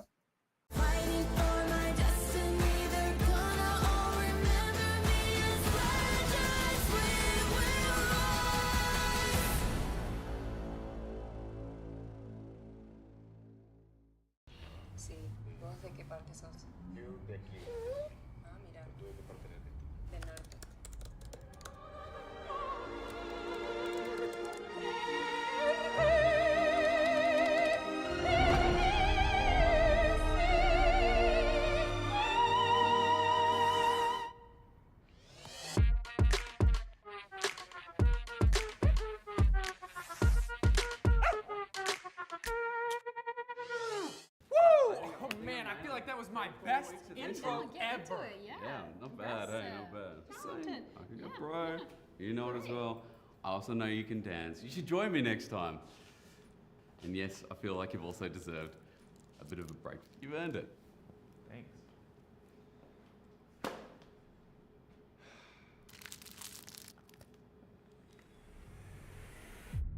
Even the biggest champ needs a break. Good job. Hey, thank you.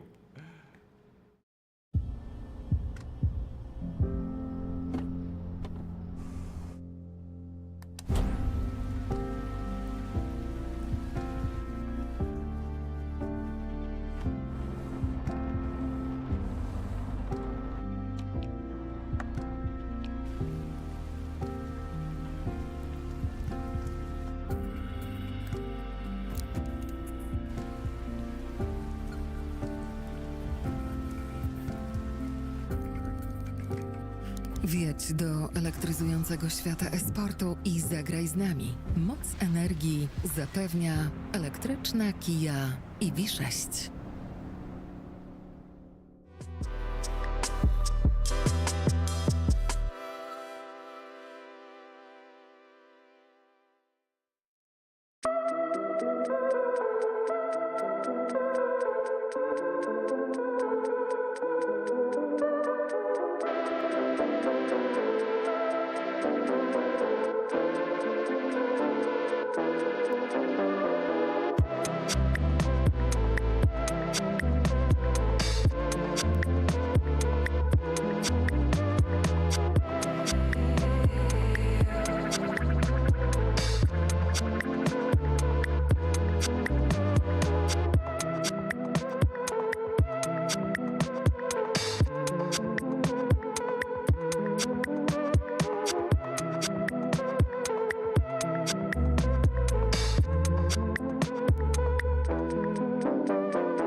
right, and we are back to the games because we have Back to the Game on live now versus Iron Wolves, which admittedly I feel like is a tough contest. We'll have to see how this one goes. I'm excited to see how this one plays. Back to the Game, I've really become a big fan, you know, since I've seen them in the EPL, right? They've been a great team to watch, right? All I can say is they're quite fun. They're very creative. We've also seen some pretty good macro from them, like in previous games that I got to watch them. So I'm very excited to see them play over here. I will say, Back to the Game versus team they're worried about playing is a very different Back to the Game versus when they're confident. So I do wonder what we're going to see today. And for Iron Wolves, I just kind of want them to send it. I just want Iron Wolves to, you know, go in with some confidence, try and play the game that you want to play, and then get it done. Because at the end of the day, it doesn't mean anything. You will not lose anything here, Iron Wolves. You might as well just go for it. The thing is, yeah, Iron Wolves have absolutely nothing to lose anymore. They've lost everything. They're 1-11, only scored 1 victory so far. Nothing really at the stakes for them anymore at this point. And this is usually the teams that deliver the upsets. These type of teams is usually the ones who bring out the big guns when you expect it the least. Because when you have nothing to play for, essentially you can simply treat it as a practice game or as a fun game. Or maybe combining both. But either way, I would love to see some fun stuff from the Wolves. And maybe we will, because we're already in the draft and they're on the blue side. Yeah, interesting that we get the LeBlanc ban straight away. But you know what? Fair enough. Sometimes LeBlanc is annoying. So let's get rid of that one. But we are seeing a bit of a difference here. Camille, Maokai, and Vi banned away. So definitely going for the targets there. Not going for those classic ones. Obviously, Zyra, Brand, they're still up and running. Saw Shazq play Brand the other day. It was pretty dominant.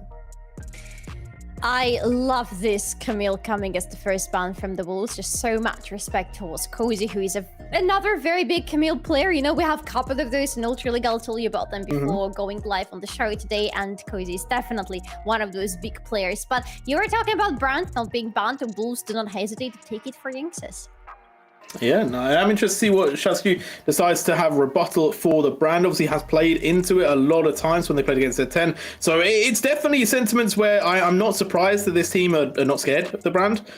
But what will they have up their sleeve? The Zyra coming through would make a lot of sense. And also, oh, okay, we're not going to get it just yet. We're going to wait a pick and then we're going to pick it because we're going to get the Leona first. They wanted the sunlight for the plants to grow. That is so sweet, actually.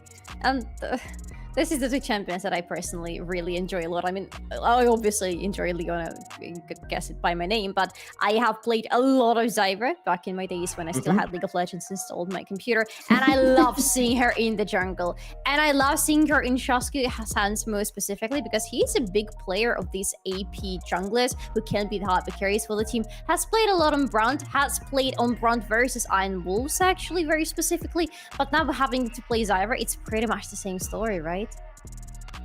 It's a good pick. It's something I haven't actually seen loads because it's been banned so often. And that's a Blitzcrank, by the way. So that is a spicy pick for ends. I like it a lot. I'm a big fan of the Blitz. I think it can really just change the whole game. I really want them to change the Q to Hand of God, but they are unwilling to do so. But now we're talking. Look at that. The Blitzcrank logged in for ends, so already some interesting choices there. I mean, it's a good pick versus Zyra. If you can catch her off guard, you're guaranteed a kill. Same with Lucian. Much harder to catch Lucian, so to say, but it's still an option. If you catch him, he's dead because he's very squishy. It is an interesting pick for Wolves. A lot, of course, will depend on how well ends is going to play this champion, but that's something he has to prove to us. Indeed. And there was the hover for the Misfortune. I would definitely be interested in seeing the Misfortune. It's something that I've seen a couple of teams play now. It definitely looks very strong. It works phenomenally well with the Leona. And it definitely could open up for a bit of a wombo combo styling from Back to the Game, which definitely is in at the moment, especially considering what we've watched today. But on the side of Wolf, they banned away. Renekton and Ashe have been taken off the board. The Yasuo banned away as well. So again, a few target picks aimed at a few players from Wolf. That Yasuo hover looked very promising from the side of Wolves, but hey, not going to happen. Back to the Game read the room correctly, decided they didn't want to play against this today either. And as a Zyra player, I appreciate it. I wouldn't want to play against Yasuo any given day. But okay, here is the typical situation, the double AD carry. Only the top lane is left open so far for Back to the Game, and there are a lot of options open for it. Ezreal pick up there. Obviously a lot of security in the bot lane now. They don't have to worry too much about it. Good against the Blitzcrank as well. So again, no real shocker to behold as we now get to the last couple picks for Iron Wolves. That would be very interesting to say the least. And it's locked in. Okay. Okay, the Graves, most likely top lane, surely. Can be jungle, and then Brand goes to a lane. He goes to a mid lane, or he's a support and with some Blitzcrank somewhere else. Ooh. Question mark. What is the last pick? Show us the last pick. You gotta do some explanation, wolves. Don't be puppies. Show us some claws. Come on. What's the last pick? What's the top lane? Okay. We take it. Brand ADC is what we're deciding here. I would say Korotkiy can go ADC. I mean, it has been rewarded to be an AD carry, correct? So he goes ADC together with Blitzcrank. Brown stays on the mid lane. Could be Brown Blitzcrank. Honestly, I don't care how they decide to split this one. Either will do. Thank you. As long as it's not Graves ADC. I just like Cozy! That is memories from the last year when Cozy was playing Fiora a lot and he was winning with her. The guy was insane on that Fiora. And into the Ornn as well is tough. Oh my days. When you get the Grand Challenge, woo, it's not a good time to be a tank. So Cozy slamming down the Fiora, and obviously we both know it. Back to the game, love playing topside as well. So it makes a lot of sense that they want to go for a carry. I like it a lot. The 2v2 can be very interesting, especially in those early stages. But I'm now really surprised that we've got this Graves. It even makes me question it more. But I want to see this bot lane from Iron Wolves make things happen because the Brand Blitz, hey, yo, if you've got an early game situation going on with them, plus the Graves, you could be setting yourselves up for success. You could be. I haven't seen Graves in jungle for ages. You gotta remember those days when Graves was the go-to pick for the jungle, right? Long gone are those days. But he is in the play right now. And it still keeps the team more or less balanced out because they have the kind of double AD carry situation with Korotkiy plus Graves, but at the same time, because they have Brown on the bot lane, they have this pretty reliable AP source of damage available for the team as well. So it's an interesting combination. Actually, if you look at it seriously for a second, the team is rather well balanced. You have a front lane, you have really good team fight setup, you have really good pickup as well. So for Wolves, this could be a good game if they play these cards correctly. Yeah, and I think one of the cards I want them to play is aggression. I want them to get aggressive with it. Graves is very, very dangerous if he can invade. And obviously Zyra, yes, is very strong when they get to set up. But if they get ganked by the Graves in their jungle, hey, you know what? It could be a tough time. So I'm definitely expecting a lot from Iron Wolves, especially in that early game. Because if they don't get things kind of popping off early, I feel like they're going to get absolutely rolled. I want to see these Graves rolling. I want to see him becoming the hyper carry for the team because that's what Graves want to be doing. And he is able to deliver a lot of damage later in the game if he's just given the right resources in the beginning of the game. And maybe that is going to be the goal for Wolves in this very game. They are already looking for some aggression, going to remove this ward in the enemy jungle, which means Shasku might start considering the option of starting on the bot side of the map. Blue buff is there, so for Zyra, it's still okay. Ooh. I'm liking the aggressive start. Like I said, I want to see the invades. I want to see the aggression. They've got the plan for it. They've got the champions for it. And they are matching. I wonder if all of them are matching the skins. Ooh. No, Fiora's not. No. Fiora's definitely not. Cozy, what's going on? By the way, Cozy used to have a different name. He rebranded himself, I believe, this year. Before that, he was called Polsky Koz. I like it. I like you know what? I like it a lot. That's a great name. But I also do like Cozy. I think both work. So yeah. We'll have to see how this one works. It looks like ENG is just going to go for the hook here. And we said we want them to just send it. Yoink. They are doing just that. Yoink. Whee! Oh my god, he did it! It's going to run back though, but it is distracting Zyra's clearing quite a lot of these. Oh my god, it's taking so long. Disgusting. But this is so important against Zyra. Again, looking at it seriously for a second, Zyra is so good in the jungle because of her insanely quick clear. Now she has been disrupted. She is still clearing her first camp while Graves is already pretty much on his way to finish the lower jungle. Wait, and they lane swapped? Yes. Okay, all right. Yes. Wolves, you're on to something today. Iron Wolves, they've lane swapped. They've gone for the invade. They've slowed down the clear. They are making a play. They said, you know what? We're going to send it. And if it works, we're going to win. If they win again, it doesn't really change much in the grand scheme of things. For them. But I really do think that they are genuinely having fun right now. I hope it's the case because I am having fun. It doesn't mean much for them, but it means a lot for Back to the Game. Forsaken Oh, won today, true. so they are 10-3. If Back to the Game lose this, they might be going third. That's actually true. I haven't thought about there's still competition for the second spot, for the second place. Oh my god, Wolves have the chance to deliver the upset of the upsets. Oh no, Back to the Game. They're going to be able to pick up an early first blood. Lovely stun from the Fiora, and it's matched by the root from Zyra. 2 kills handed over, 1 to Shazku, 1 to Cozy. They like to play around top side, so they're going to be completely happy with that turnout. Great kill distribution for Back to the Game. Great ganking setup in general. They're gonna keep rotating a quarter to make sure they use him a lot, and that's something that a quarter loves. Obviously, this guy moves around the lanes a lot. But Oh no, oh no, oh no! Is another one. Domas may be getting close to killing the Lucian, but needs to be careful with themselves. Zenith's Blade going to lock them down. Domas trying to get away, but the Ignite is taking one more auto. Will do it! A corner with the hook! The flash ends with the rebuttal, and Genex going to be able to pick up the kill. Okay. That's a good pickup for Jenks as well. Again, Graves really wants to be ahead. He wants to get things going in his own direction. And the kill has literally been delivered right into his gun thanks to Ent and his mechanical arm. Is he fishing for something more? There is nobody under the turret. Don't do anything silly. Okay, he's just walking around. They're having fun. I genuinely love it. They're playing a pretty good League of Legends, but they're having fun at the same time. Oh, Cozy also now in trouble here, taking a lot of damage, and Jinx that's also in the vicinity here.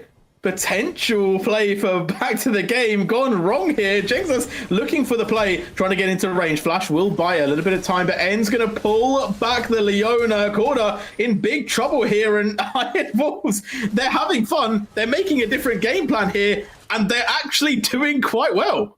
Is there any game plan right now, DrBrilmann? Can you call this a game plan? I feel like it's just we're gonna roam around the map and have fun. I mean, definitely there is a game plan from the very beginning with distracting Shazku, then rotating towards the top lane.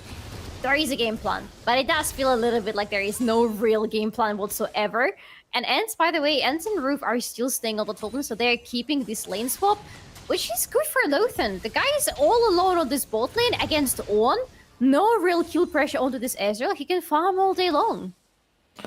I will say, it's hard to know what your opponent will do if they don't know what they're doing. So there is potentially a method to the madness right now. Ends is going to be taken down shortly, although may actually have left Cozy dead. Ooh, the damage just not going to tick through. And once again, Back to the Game do manage to pick up a kill for free, but it's coming in close every single time. It does. It always looks like Wolves have the chance to get a good answer, to have a good answer into Back to the Game. They do not. But it's working rather well for Back to the Game. It is wonderful right now with around 2-ish K difference already at just 6 minutes in the game. And the kill to time ratio is rather nice. It is exactly 1-to-1. If things continue like that, this is going to be a really fun game. Yeah, all in all, Iron Wolves, hey, you know what? It's been fun so far. So at the end of the day, we go back to this play. It was a little bit of an interesting one. So I thought they could have even got 2. Oh, they could have, but it was really good aggression from a quarter right there. Plus, even though it is still early level, Shazku brings in a lot of power, plus a lot of control as well. But we are at the Grabbies already Back to the Game out there. I believe with Shazku, they take it no problem. Wait, no, there is one Grabby for Wolves.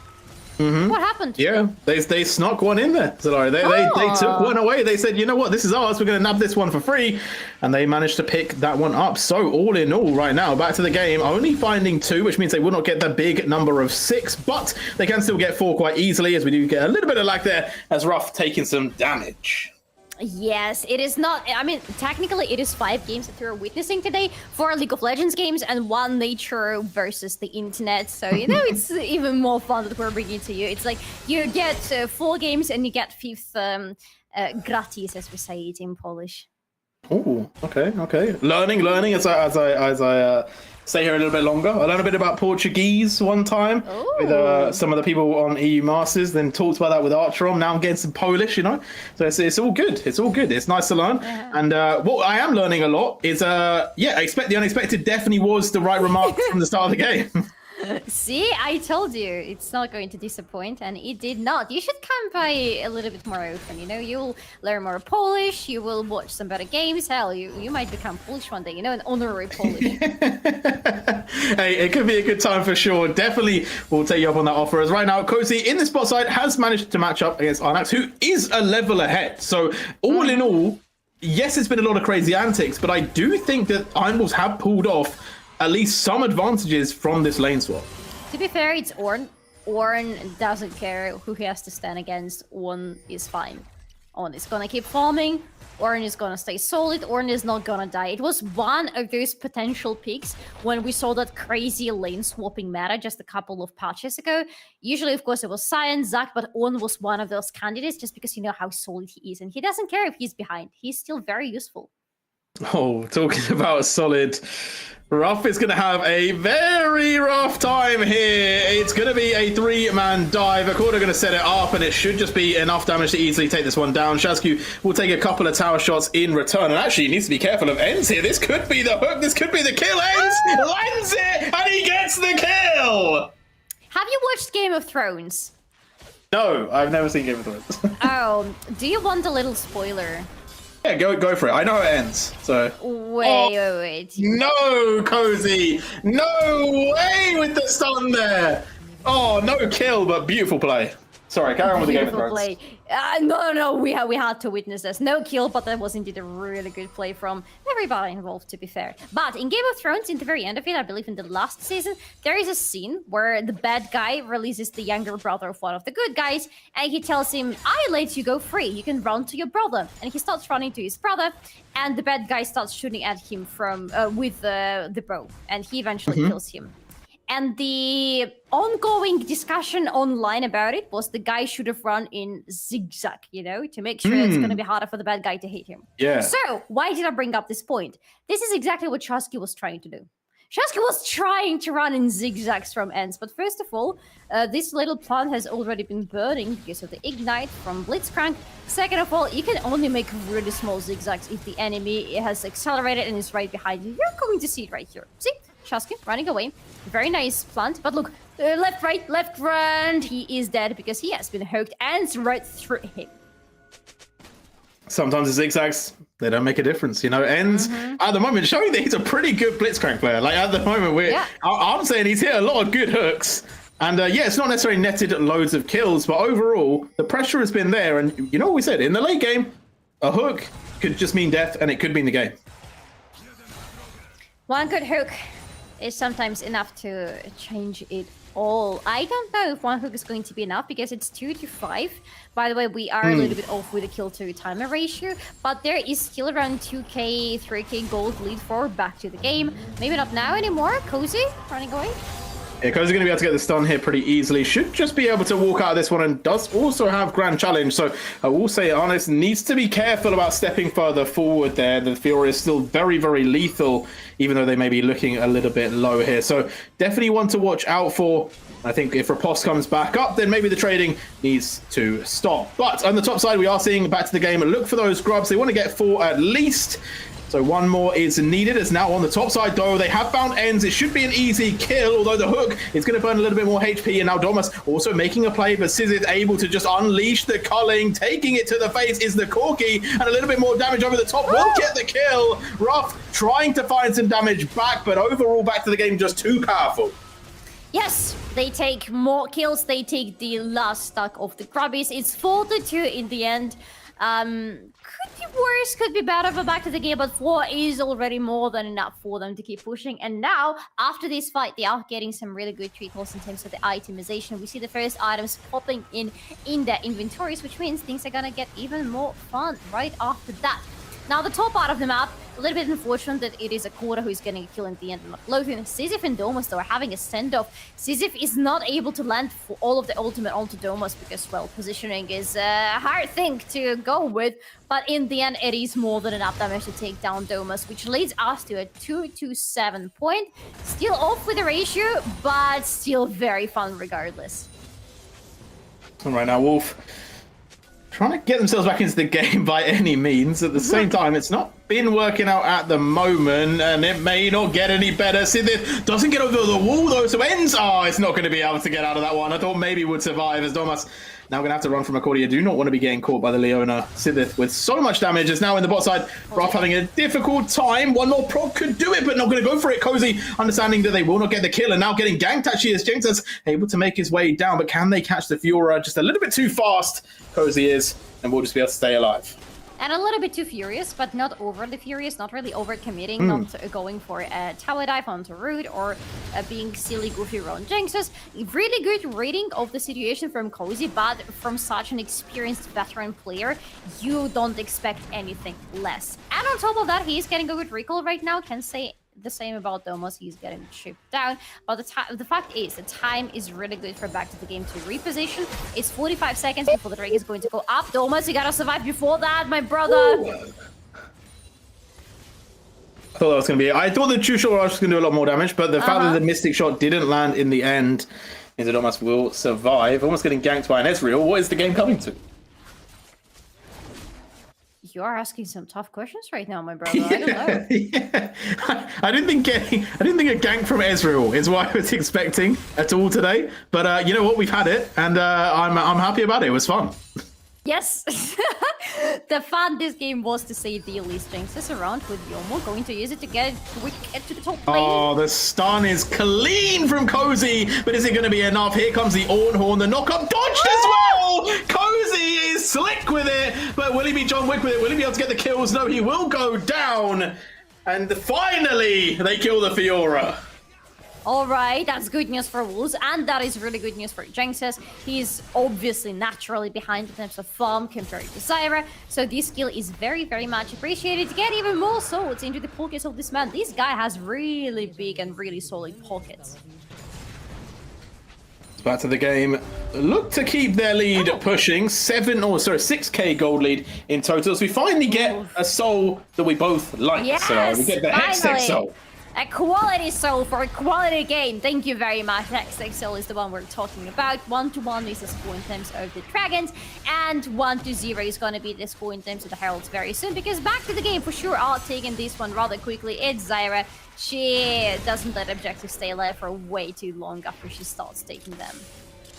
Yeah, and back to the game, they just have so much control. I think I said it earlier that another team had the best dragons. I think they're the most dragons per 15. I think actually back to the game has the most dragons per game. Their neutral objective control is crazy. It's almost getting aggressive right now with Sisyph. It's going to be able to feel the brunt, but right now the damage is just raining in. The culling, though, going to be avoided by the minion wave. But now a forward goes Sisyph. It's not going to be enough to take down Domus. Will survive, but look at the team. Look at the rotation, Solari. Domus, your time is numbered. True Shot Barrage over the top gets the kill. What? He did. Wait. I was sure that he escaped. He evaded the True Shot Barrage. He did. Okay. Thank you. So it's going. Oh, he tried to get away from the pond. Or maybe he decided to donate the kill to Lothian instead of Zyra. I am not sure if there was any grand plan involved. But it is what it is. It is another kill for a back to the game, and now they are releasing the Herald on the bot lane. Yeah, and Cozy still just... Man, every time I see Cozy, I feel like he's dodging something or outplaying a stun. It's like, damn, bro. Like, oh, didn't get the tower there. It's now going to pay a little bit of a price, although Grand Challenge on Jinxes could potentially be procced. Will not be in the end, so we'll be going down. But for what? 2 tier 2s, potentially, as we're seeing the Herald make a rotation all the way through the jungle. I believe will crash unless Ends can do a little bit of damage to it. It will take the tower. Doesn't even need to crash. Wait, is no it way. Oh no my way. god. No way. No way. Oh, okay. He does go down. It is going to be the kill. Korda will not get that. And grab back. ENG takes him back, the Ignite ticks, and a corner goes down. Okay, ENG a quarter 2-0 so far. Hey, that's a good score for ENG. Super aggressive play in that Blitzcrank, and even the Warmog for a quarter is not gonna help him if that continues. Roof. Oh my He god! lives. He He lives! lives. No flash and cozy, he cannot follow up. This is a I crazy don't game. know what to say. This is a crazy game indeed. 5-9 is the score so far. We have the objective bounties obviously spawning for the Wolves already because they are losing massively. Maybe gonna lose even more now. Ooh, Cozy in big trouble here. We'll be able to buy a little bit more time. Now Grand Challenge not available, but was able to get some procs to get some health back. And see they're chasing down Jenks is not able to get into range as ENG the next target. A quarter knocked up, but it may not mean anything because the snipe again from Lothar will pick up the Graves, and in the midst of it all, back to the game, find a couple more kills. ENG will walk away just about. But back to the game. They secure some more kills. They secure some more towers. And I can't believe it's only 5-12. I feel like there's been way more happening in this game, Solari. Isn't that enough for you? Isn't that enough things happening for you? It is, but it feels like there's more. Oh my god, give the man a fish and he's gonna be fed for one day and then he's gonna ask for more and complain that there is not enough fish for him and it's not as good as it was before. Gosh, you're getting spoiled here. It's a killer minute at the moment, but it's such a high-paced game, Lawrence. Every single second something is happening. Now we're seeing ENG finally miss a hook, by the way, and will be chasing down a quarter. This time, though, well, actually, I said they might get away, but actually with the slow from Jinxus, they might be able to catch up this Leona. They're looking for it, Solari. They want to go for the play. It's 4 versus 3, though, so maybe a turnaround as Leona is going to be hooked in by ENG. Now the stun goes through, and Sithif able to just freely play the fight. The stun from a quarter, also landing onto Domas, will force the flash away, and now TPing across with the gates is the Fiora into the back of this fight, and so is Lothar. They're getting surrounded, Solari. The Iron Wolves will have to fight for this one. They're getting collapsed on, and here comes the damage. Jinxas able to get away a little bit longer. Cozy now popping the Grand Challenge. Roof will go down, and that is going to be a nice heal on top of back to the game. Call the ambulance, but not for me, said back to the game. Said a quarter right after he got hooked by ENG. This hook shouldn't have landed. I gotta say you that, because now it is 6-15. The inner turret on the top lane from the side of Wolves has been destroyed. By the way, so far Wolves have only been able to take down one turret from the side of back to the game. Is the outer one on the top. Everything else is still standing, untouched, unscratched. Well, back to the game have destroyed 7 turrets. 7. And they might be able to destroy something else soon, because we have a Drake alive. Cozy, probably, judging by the movements on the map, is going to take care of it soon. But on top of that, there is a Baron coming up in 23 seconds. Crazy game indeed to round out the day. Iron Wolves. They're making a bit of a madness of this game, and it might be even crazier if they can get the steal on the Dragon. It's not going to happen, though. Lothar will be able to pick that one up as Cozy goes back towards the spot lane. Call of the Forge God going to be dodged just right now, and it's looking for I'm not going to find it. Cozy just way too slick on this Fiora. They're doing the Baron. My brother in casting, they're doing the Baron. While everybody was busy with Cozy, back to the game are like, yeah, they're all busy with one guy, we're going to take down the Baron. It's Zyra. Like, Zyra can do these things, you know? It's really hard to stop the Zyra from doing the Baron, and it's not going to be denied here. It will be an easy pickup, and back to the game, they take the 20-minute Baron. Woo! I believe it's the first 20-minute Baron today, and definitely the first we're seeing in quite some time in Ultraliga, which means it's not a 20-minute game, but hey, 20-minute Baron is good. Oh, you're not taking this blue buff, my brother Shosku. Nope, it doesn't belong to you. But what belongs to back to the game right now is pretty much the whole game. They have control over the whole map. They have enough vision. They have pushed in the middle ground between the teams all the way towards the wall space. They have no safe space right now outside of this space, which means back to the game with the Baron buff, we'll be able right now to push in very aggressively and very fast. They are starting to push in here. The Wolves holding on. They have a decent amount of wave clear, especially in that mid side, but it's going to be all 3 lanes push at the same time here. So back to the game should be able to start opening them up, the 1-3-1 situation. And obviously, we've seen the damage that has been firing off from back to the game. So it should be a foregone conclusion that a couple of towers are going to be falling here. There's the culling over the top. Sisyph able to chase them away as Lothar now being engaged on Enzo, not going to be able to land that hook, and no stun from Roof, as we are going to see the towers starting to crumble. The inhib in the bot lane has fallen down, and that is the first of a few that will drop. Lothar now keeping that push in the mid lane as we see the towers starting to crumble. Solari, what is the answer for Iron Wolves? Do a little awoo and accept the fact that your base is going to go down. I'm sorry. I don't see any other way for them. They are having to rotate 2 people constantly to stop Cozy. And spoiler alert, they are failing at it miserably. Cozy is still taking whatever he wants on the map. And because of that, they are losing everything. All the base turrets are going to be gone right now when this turret in the top lane is dead. And it's only the question of a little bit more time. And at the same time, Cozy is relentlessly pushing them through the bot lane. Cozy is clearing both the mid and bot wave, and now has allowed for the team to push into the top. This is going to be the 3rd inhib, although the Call of the Forge God gets denied. The root from the Zyra holds up Arnax, and now back to the game, take their final inhib. The waves are pushing in. They still have 45 seconds on the Baron buff to collapse this game down. Cozy farming up a storm. The Wolves are against the wall. The Nexus, they are just being hit with the culling against it, and now the towers are going to start to fall. A hook from Ends will get Cozy, will buy time. Cozy goes down. The knock-up from Arnax. Will it be enough? A corner finding the kill back. Arnax in big trouble. Lothar doing so much damage. Thomas the next in, and Jenax trying for the kill but will not get it. Another one down. Ends the last alive, and it will be back to the game, taking the final game of the day. 28 kills, J-Real. 28 kills between both of the teams, with Sisyph, by the way, getting a triple kill in the very end of it. 20 of those kills were on the side of Back to the Game. The damage was on the side of Back to the Game. The gold for sure was on the side of Back to the Game. Was there anything that they didn't have? It was we set up, we said it will be a tough day for Iron Wolves regardless. Back to the Game, very much expected to win this one. And you know what? The stats don't lie. Very, very strong game from the start till the end. I feel like the Wolves, at least they came out and had some fun. I feel like they definitely had some fun on the Rift. It was a good showing. Ends really was entertaining to watch. But at the end of the day, Back to the Game, just way, way, way too strong. And excuse me, almost 20k damage on Roof. He is 2nd damage, and he is really close to Sisyph, who is the top damage of both of the teams. Brand is no joke. Even if this Brand goes 83 on the top lane somehow, you better not ask questions, but you also better not deny that the damage is going to be huge.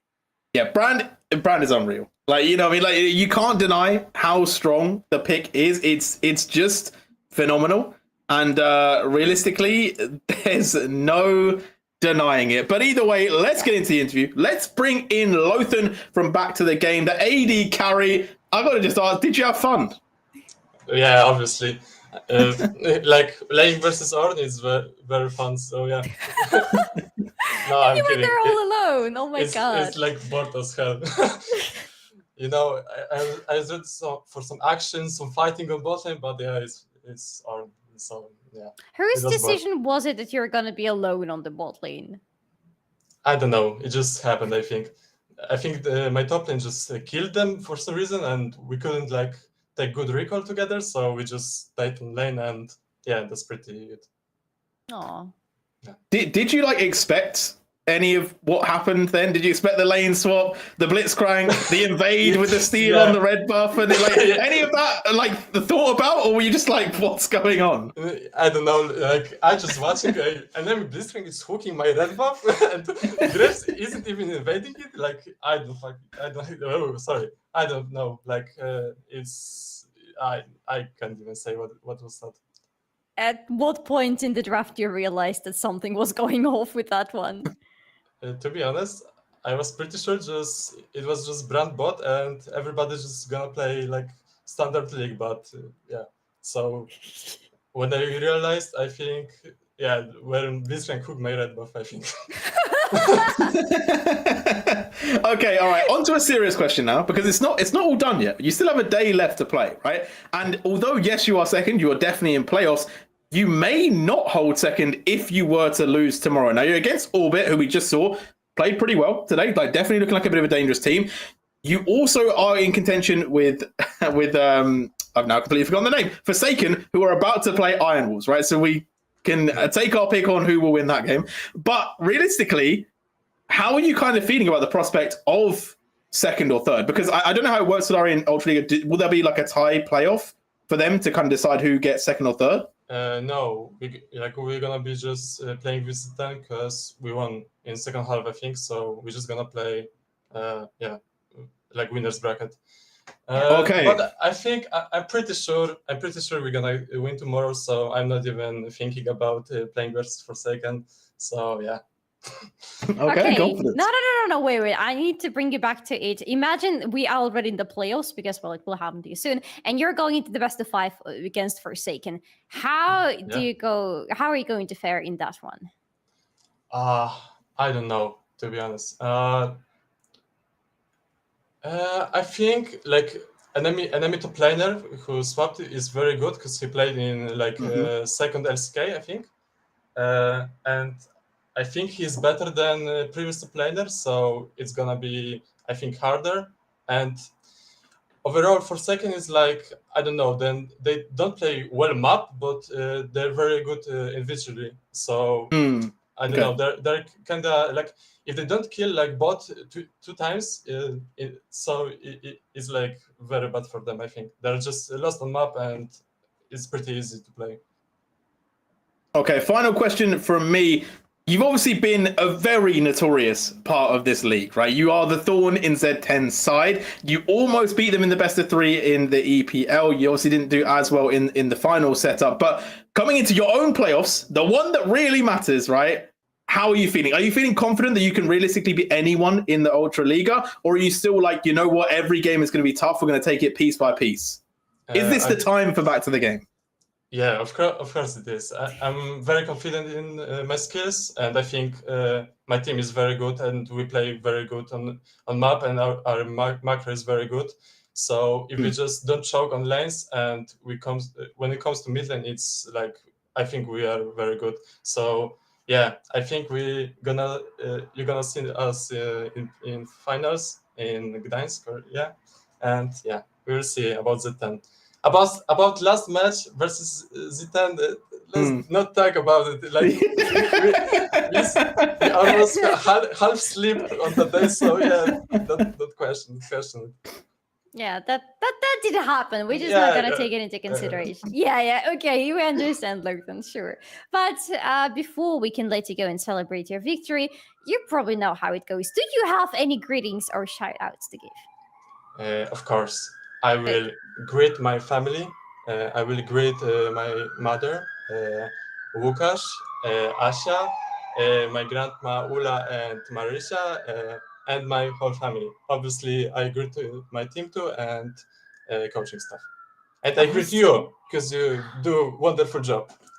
Thank you so much, Leighton. We appreciate it a lot, and I'm pretty sure everybody does too. But thank you once again so much for coming to the interview.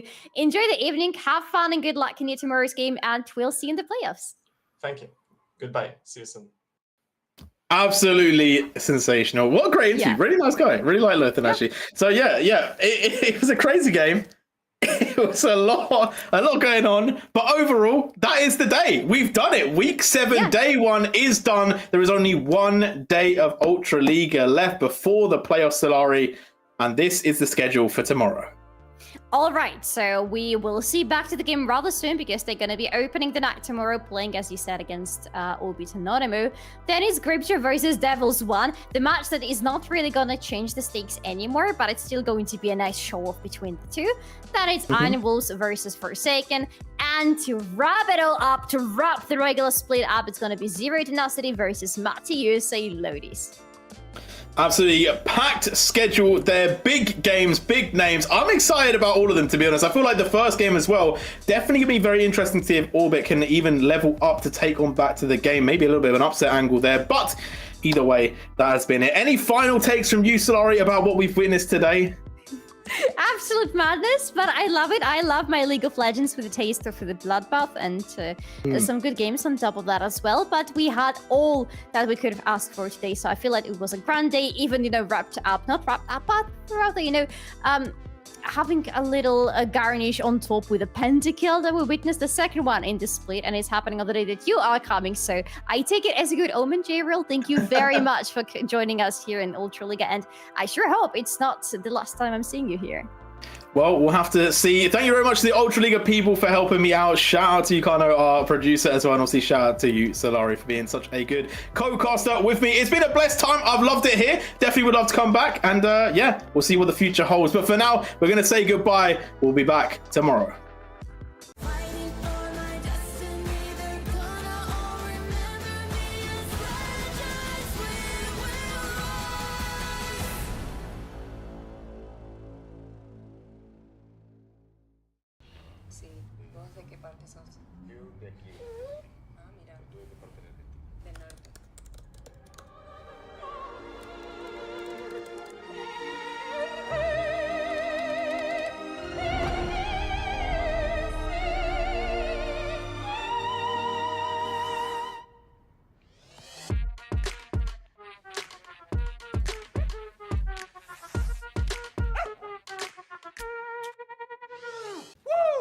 Man, I feel like that was my best intro ever. Yeah, not bad, hey, not bad. Same. I can go pro.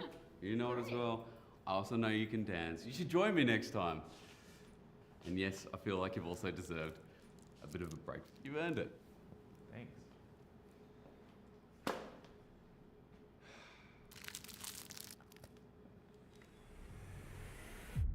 Even the biggest champ needs a break. Good job. Hey, thank you.